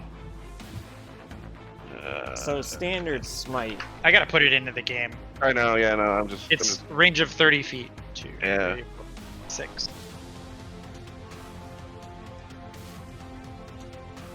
I mean, fuck. If no I'm one just trying moves, to right? make sure that it's 1, where I'm supposed to roll here. 2, 3, It's a wisdom saving throw on the target. 4. So who are you targeting? That's a straight Ziza. man. Okay. So wisdom saving throw. Yeah. That What's is your a DC? It's 14. So it's So it saves. succeeds. Where am Yep. I in the turn Yeah. order, though? Anything happen on a fail? A failed Nope. save it takes. Who's last? Nothing on a successful Yeah. save. 2 turns? Yep. Yeah. I might be able to do it. All right. I'm gonna take 2 steps back for cover again. Oh fuck! I can Misty Step here. Okay. Come on, guys! I've set both these devils are hurting. I've set them up. Kill them. Lulu's turn here. Lulu has a fly speed of 120 feet. Blast the shit out of him. So Lulu's going to come over here, and she's going to pick Rodgal up to his feet. To say, hey, wake up, buddy! We're okay! We're still okay! Thank you, Lulu. Oh no, Lulu. And that'll be Lulu's turn. Damn it, Lulu. Rodgal, you're up. Alright, I'm gonna take a swig of my health potion. Okay. Don't forget you have to disengage also. Yeah, but I actually have an idea. Alright. 2d4 plus 2, so that heals me for 8. So that puts you at what, 24? Yep. Shit. I would have 24 to take wounds, the yep. hit. Mark off the healing potion. I mean, fuck. Right. I will. God damn it, And then Lulu. I'm going to target Rhea and just slap her across the face. Okay. Give me a d20. I think that hits. You could target her with an attack, but I think that hits. She's got 17 AC. Yep, so give me a d4. I can move here. Okay, she takes 3 damage. Rhea, I'm really sorry about that, but I need you to snap out of it and help us kill the rest of these things. If I move here... He's Make not your sorry save. about it. Make the save, girl. Alright, anything else? No, I don't Can I know. swing at Beefy at all? Well, you used your potion as your bonus action. You rolled your swing on Rhea as your attack, so that's your attack. Yeah. Alright, I can go here. I'm just gonna move away from here. I'm gonna move right next to Ray's. Rhea's going to take an attack of opportunity if you, and so is Beefy. Doesn't she like when he slapped her? Doesn't she make a save or? Yeah, we can make that save now. Yeah. Yeah, I would Yeah. say like when that happened, I would think like that save would happen then, so he knows if she's red-eyed or not. Yeah. So let's see. It's a Wisdom saving throw, DC 14. Come on, make it. I could electrocute her. Nope. Slap her. Oh no. Oh And no. she just looks more mad that you slapped her. She's red in the eyes and also in the cheeks now. He's Guys, stuck. please help me. I don't want to be right next to her anymore. But that's my turn. He had a plan. All right, Cadrus is going to stand up, chooses half of his movement. He's going to take the disengage action, and he's going to fly 20 feet in the air, and then he's going to fly 10 feet backwards. As a reaction, I'll do booming on him. How do you get a reaction on a disengage? Warpcaster? Or does that bypass? I feel like disengage would bypass that, Yeah, but I don't know. Right? I mean disengage is disengage. Like Yeah, it's still a melee attack, right? I don't know. You can perform a hostile. You can use your reaction cast rather than making an opportunity attack. Yeah, I guess I Yeah, would. when a hostile creature's movement provokes an opportunity attack, so it doesn't provoke an opportunity attack because it uses disengage. Yeah, that's how Oh. I would interpret that. Okay, but that's all it does this turn. It doesn't do anything else. All right. Next is Renee. Okay, we're in the shit now. Well, I guess I have 2 maneuvers left since I missed. Don't 2 don't let him fly away. I'll finish him. attacks. Yeah. I'm going to move into melee with Rhea. Before I do, I'm going to shoot Cadrus with 1. Okay. And whether it hits or not, we'll see. So I move here. Here? That's a Yes. hit on the Cadrus. Okay, so then I will use a maneuver to DC 15 strength save. Oh, or Cadrus Just- crashes to the ground and I put a lot of damage into him. Just saying. begins to sort of melt. Yeah. He looks up with you, hate in his eyes, and he says, "Come to Avernus. This is not the last you've seen of me. No, don't count on it." yes, and then is that this way we are going? And then he disappears into the ground, and where he left is a black-bladed spear. Ooh, okay. Or a and then black, just a black metal spear, we'll say. Yeah. I'm gonna walk up behind Rhea and, you know. Well, did she snap out of it now that her master is? Well, that's or is it still going? Because like he had her charmed and he's fucking dunzo. She's got her back to Renee. So Renee, give me a perception check with disadvantage. Say DC 15. I mean, I can get around, right? Like I will get to a place where I can see her. Give me a perception check. Yeah, it typically says like it doesn't say anything about the creature dying, so I think it persists. It's one of those ones where wizards didn't explain it very well. Yeah. We'll make a perception check to see if you see the eyes still. So you can't tell if her eyes are red or not. You just can't make it out. Okay. Well, I think we're okay. How many magic missiles? I don't have it. Say, God damn, I hate this yourself. thing, right? Like, I wish it didn't show the spells I didn't have. This is wrong. Yeah, right? it's a good. I don't know. Going by beyond, I don't have. I don't think Renee would. I think Renee would think that. Cambion gone. Charm. Yeah, like you've seen him do it before, right? So you know it's him. Can I? I'm gonna shoot the dog then.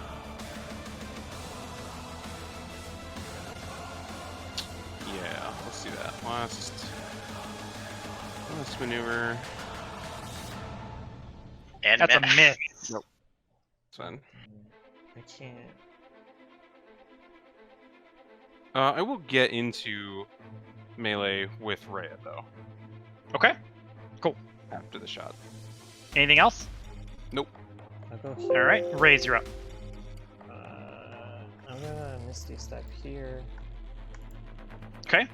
No, trying to lightning bolt him. Okay. So he succeeds, and he takes 15 damage from your lightning bolt, which ironically goes through the spiritual weapon as well. And we'll say the tree behind him is also destroyed as a result, so you can move freely through that tree now if you wanted to, since it moves in like a straight line. All right. I thought elves are supposed to like trees. The fuck kind of elf are you? That elf is already, or that tree's already dead. I almost said the elf is almost dead. Well, Pip-Kip's not on the map, so Ziss is up next. Zissa hates you right now, Raze, for having done that. Yep. So Zissa is going to charge at you. I like how she doesn't care that I pumped out. Go ahead, go for Raze. I love it. Do it. And she is going to, what does she do? She does 2 claws and 1 tail. I'm gonna shield. Shield is only on the first attack, right? No, or is it only it's on the a whole hit? turn. You sure about that? I don't think that's right. Yeah. Shield is a reaction to give yourself that armor for the rest of the round. Oh, it is? Yeah. That's fucking broken strong. Can't touch this. Until the start of your next turn. Oh my god, that's long. It's disgustingly good. That's so good. That's also a miss. 6. Yeah, I'm at 21 AC right now. That's also a miss. Alright, so it just straight up misses you and hates you. Alright, next is Rhea. We'll say Rhea, for the purposes of this, falls prone and goes unconscious. Next will be Beefy, who does not recharge his fire breath. I'm running out of this. Thank God. And But he's gonna take a bite out. He's gonna take a bite out of crime. yeah, he's gonna take a bite out of Rodgal. Take a bite out of crime. That's a hit. Oof! I'm gonna dodge. Down again. Give me the dodge. Oh wait. Oh. It's reduced by half. Remember. So it'll How much be 8. did you have? How much did you have? 24. Yeah. So it'll. Oh yeah. It only went over him by 1, right? Yeah. So I should be at 7. So I should be at 32. Yeah, 32. Okay, so you're still up. Good. You're lucky it didn't recharge its flame breath. Okay. Let me take off the unconscious. All right, Priscilla, you're up.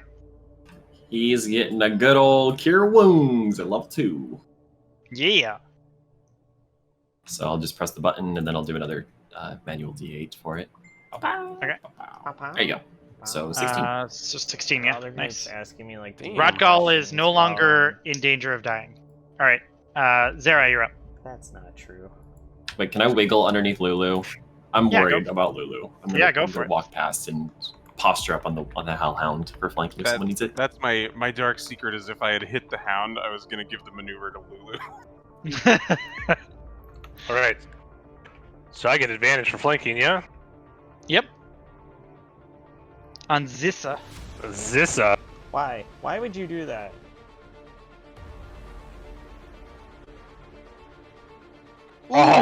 Oh, baby. This is already not looking so Oh, good. She's yeah, not gonna like gone. this. And then a D4 times 2. So that's 8 more damage. Puts it at that. And then, are you smiting?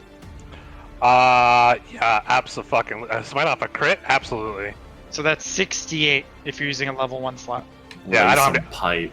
I don't have any level 2 slots left, but I don't know how to do 6. I'll just do this, and I'll do one more.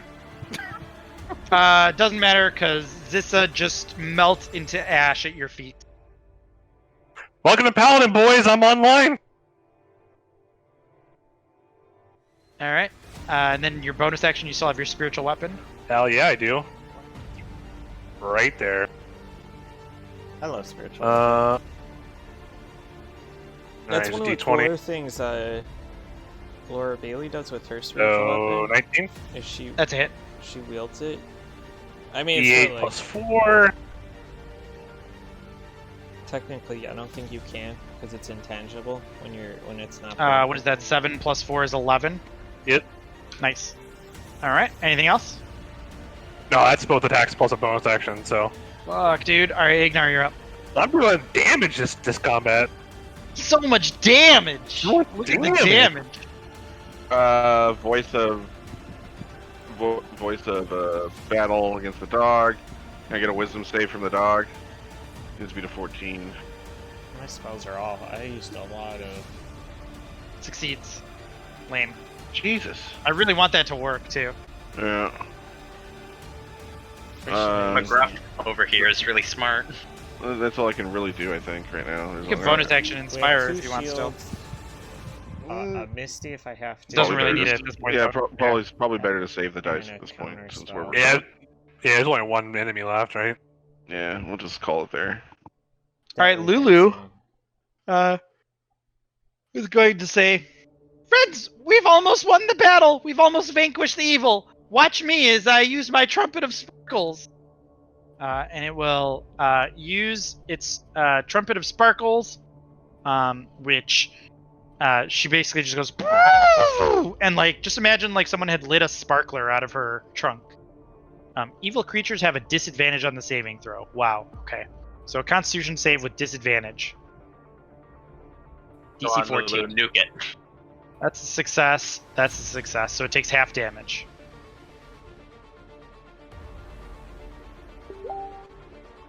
It takes 8 damage. Excuse me, Lulu?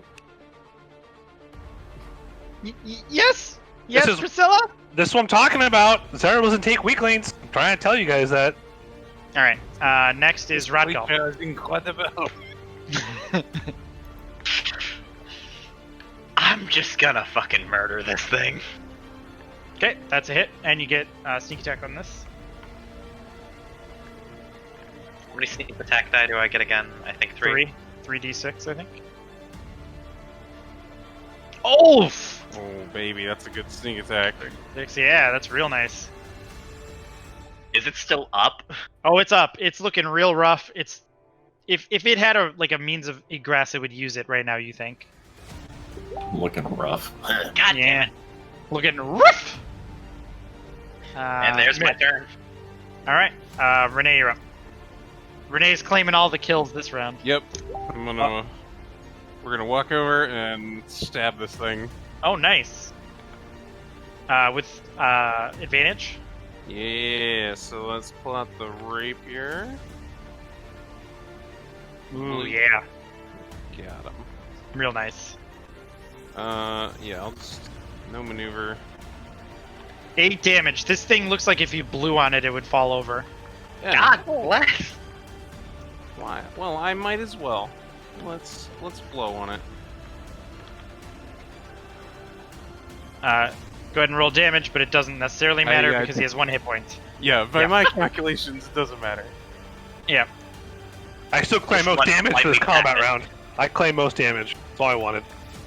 I claim Alright. soaked the most damage. You know how much damage I did? Congratulations. 0. 0. Oh wait, I did a Sacred Flame, my bad. Well, you lied. How dare you, Fod? I know, Cleric. fuck me. Alright. I'm killing and eating the next unicorn because you lie, fucking cleric. I will cry. Oh, it doesn't matter. You're a liar, so your faith is null and void. Alright, Tomato. One mistake, you're done. Tomato, potato, yeah. so we are way over time, but I wanted to just finish this up here. This is basically the end of chapter 1 here, guys. Yeah. So congratulations. Our next session we will begin our descent into Avernus. There is the Hellfire Spear, but we can do all that stuff next session. So when we pick it back up, I'll make sure to add that you guys had looted the Hellfire Spear, and we'll begin the descent down the staircase. And I'll save all the goodies of that for the beginning of the next session. You That sounds could good. probably just throw it in the wagon, the party loot right now. Yeah, I'll do that now. What did I say? It was a Hellfire Spear. Yeah. You actually find 2 things. You find a Hellfire Spear, and you also find 1 soul coin. What I found was a fucking demon that can't get the shield. That's what I found. Devil. What a weakling. I thought Lulu was going to be like an extended escort mission, but she can do damage. I'm telling you, like, she's Zariel's mount. Like, she's not a weakling. Yay! So we did it, guys. Good job. I thought that fight was going to be significantly harder than it was, but you just ran right through it, so congratulations. Divine Smite and multi-attacks, all I gotta say. Fiends are my Yeah. bitches. That shit is strong as fuck. Hey, credit to Renee for bringing that, guy down from the sky. Beefy Wellington is no more on this material plane. Who Yeah. knows? Maybe you'll find Beef Wellington in Avernus and banish him forever. I mean, 3rd time's a charm. Can I get the shield eventually, right? What a loser. Yeah. Yeah. That's what's going to happen, actually. On the 3rd time, you guys are all going to die in Avernus, and then one of you will assume the identity of Beef Wellington, and the rest of you will be devils as well. And your goal will be to get promoted. Okay. Shadow of Mordor style? Yeah, we're going to do Shadow of Mordor style, yep. Nemesis system? You are the nemesis. Find the demon that killed you. Claim their souls. Yeah. Cool. Sorry we ran late. Thank you for staying, guys. Cool. Hopefully you guys had fun. Lightning Bolt kind of sucks. I mean, Fireball does the same damage, right? It's just... Matt, we'll be in touch if you want to do next week. Do you want to just take next week off and do it the following week? Would that be easier? Just to say we're going to do that? Or Yeah, sure. So the 11th. Yep. We'll do a one-shot. And don't feel pressured to have to... Like, if you want to take the week off, that's totally fine as well. But if you'd like to participate, just say something in D&D online, right? And we'll do a little fun. And Matt, you can let us know if you need us to do any prep beforehand, or if you're going to give us characters, or give us all the. Yeah, we'll see. We'll see who wants to participate, and we'll figure that out in D&D online. I'll just speak of myself. I appreciate the 2-week break. I know it's kind of always a little bit of disruption to a campaign, but This is a good time for it, I feel like. Yeah, I've got family coming to town. My parents I haven't seen in almost a year, so definitely gotta spend the next kind of 2 weeks. I'll be around like here and there at the day. I just can't commit a D&D session while they're in town. So yeah, no worries, man. I have like 32 characters. I'll be around though throughout the week, or I can do all that good stuff. But yeah. So Yay! Fuck. Yeah, good session. Fun. Yeah. Man, I was like taking a nap and I woke up and I was like, oh yeah, I don't know, let's go back to sleep. Wait a minute, what time is that? I look at the clock and it's like 6:06. I was like, shit. It's all good, man. Wake in D&D. It's all good. I made it. So I just feel bad that your new spell didn't connect. I was waiting for it to actually do something. One of them did, and that thing fucking hammered the shit out of fucking Zizza or whatever. Dude, that spell is amazing. It's psychic damage, man. Yeah, Fucking nothing's so resistant. good. Nothing's resistant to psychic damage besides like fucking mind flayers. And I think it's hilarious that you could be like, he did it. You know, like. Yeah. It's so ridiculous. Yeah, it wasn't me. Look at him. I'm so glad I've got Uncanny Dodge now, at least. Yeah, dude, Uncanny Dodge is fucking savage. Cool. Kept me alive a lot. Well, I'm gonna hit the old dusty trail here. I got work tomorrow morning, but thanks for tuning in. I'm gonna stop the stream, everyone. Thanks for see watching. you guys Peace soon. out. And yeah, let's if you guys want to do something before then, before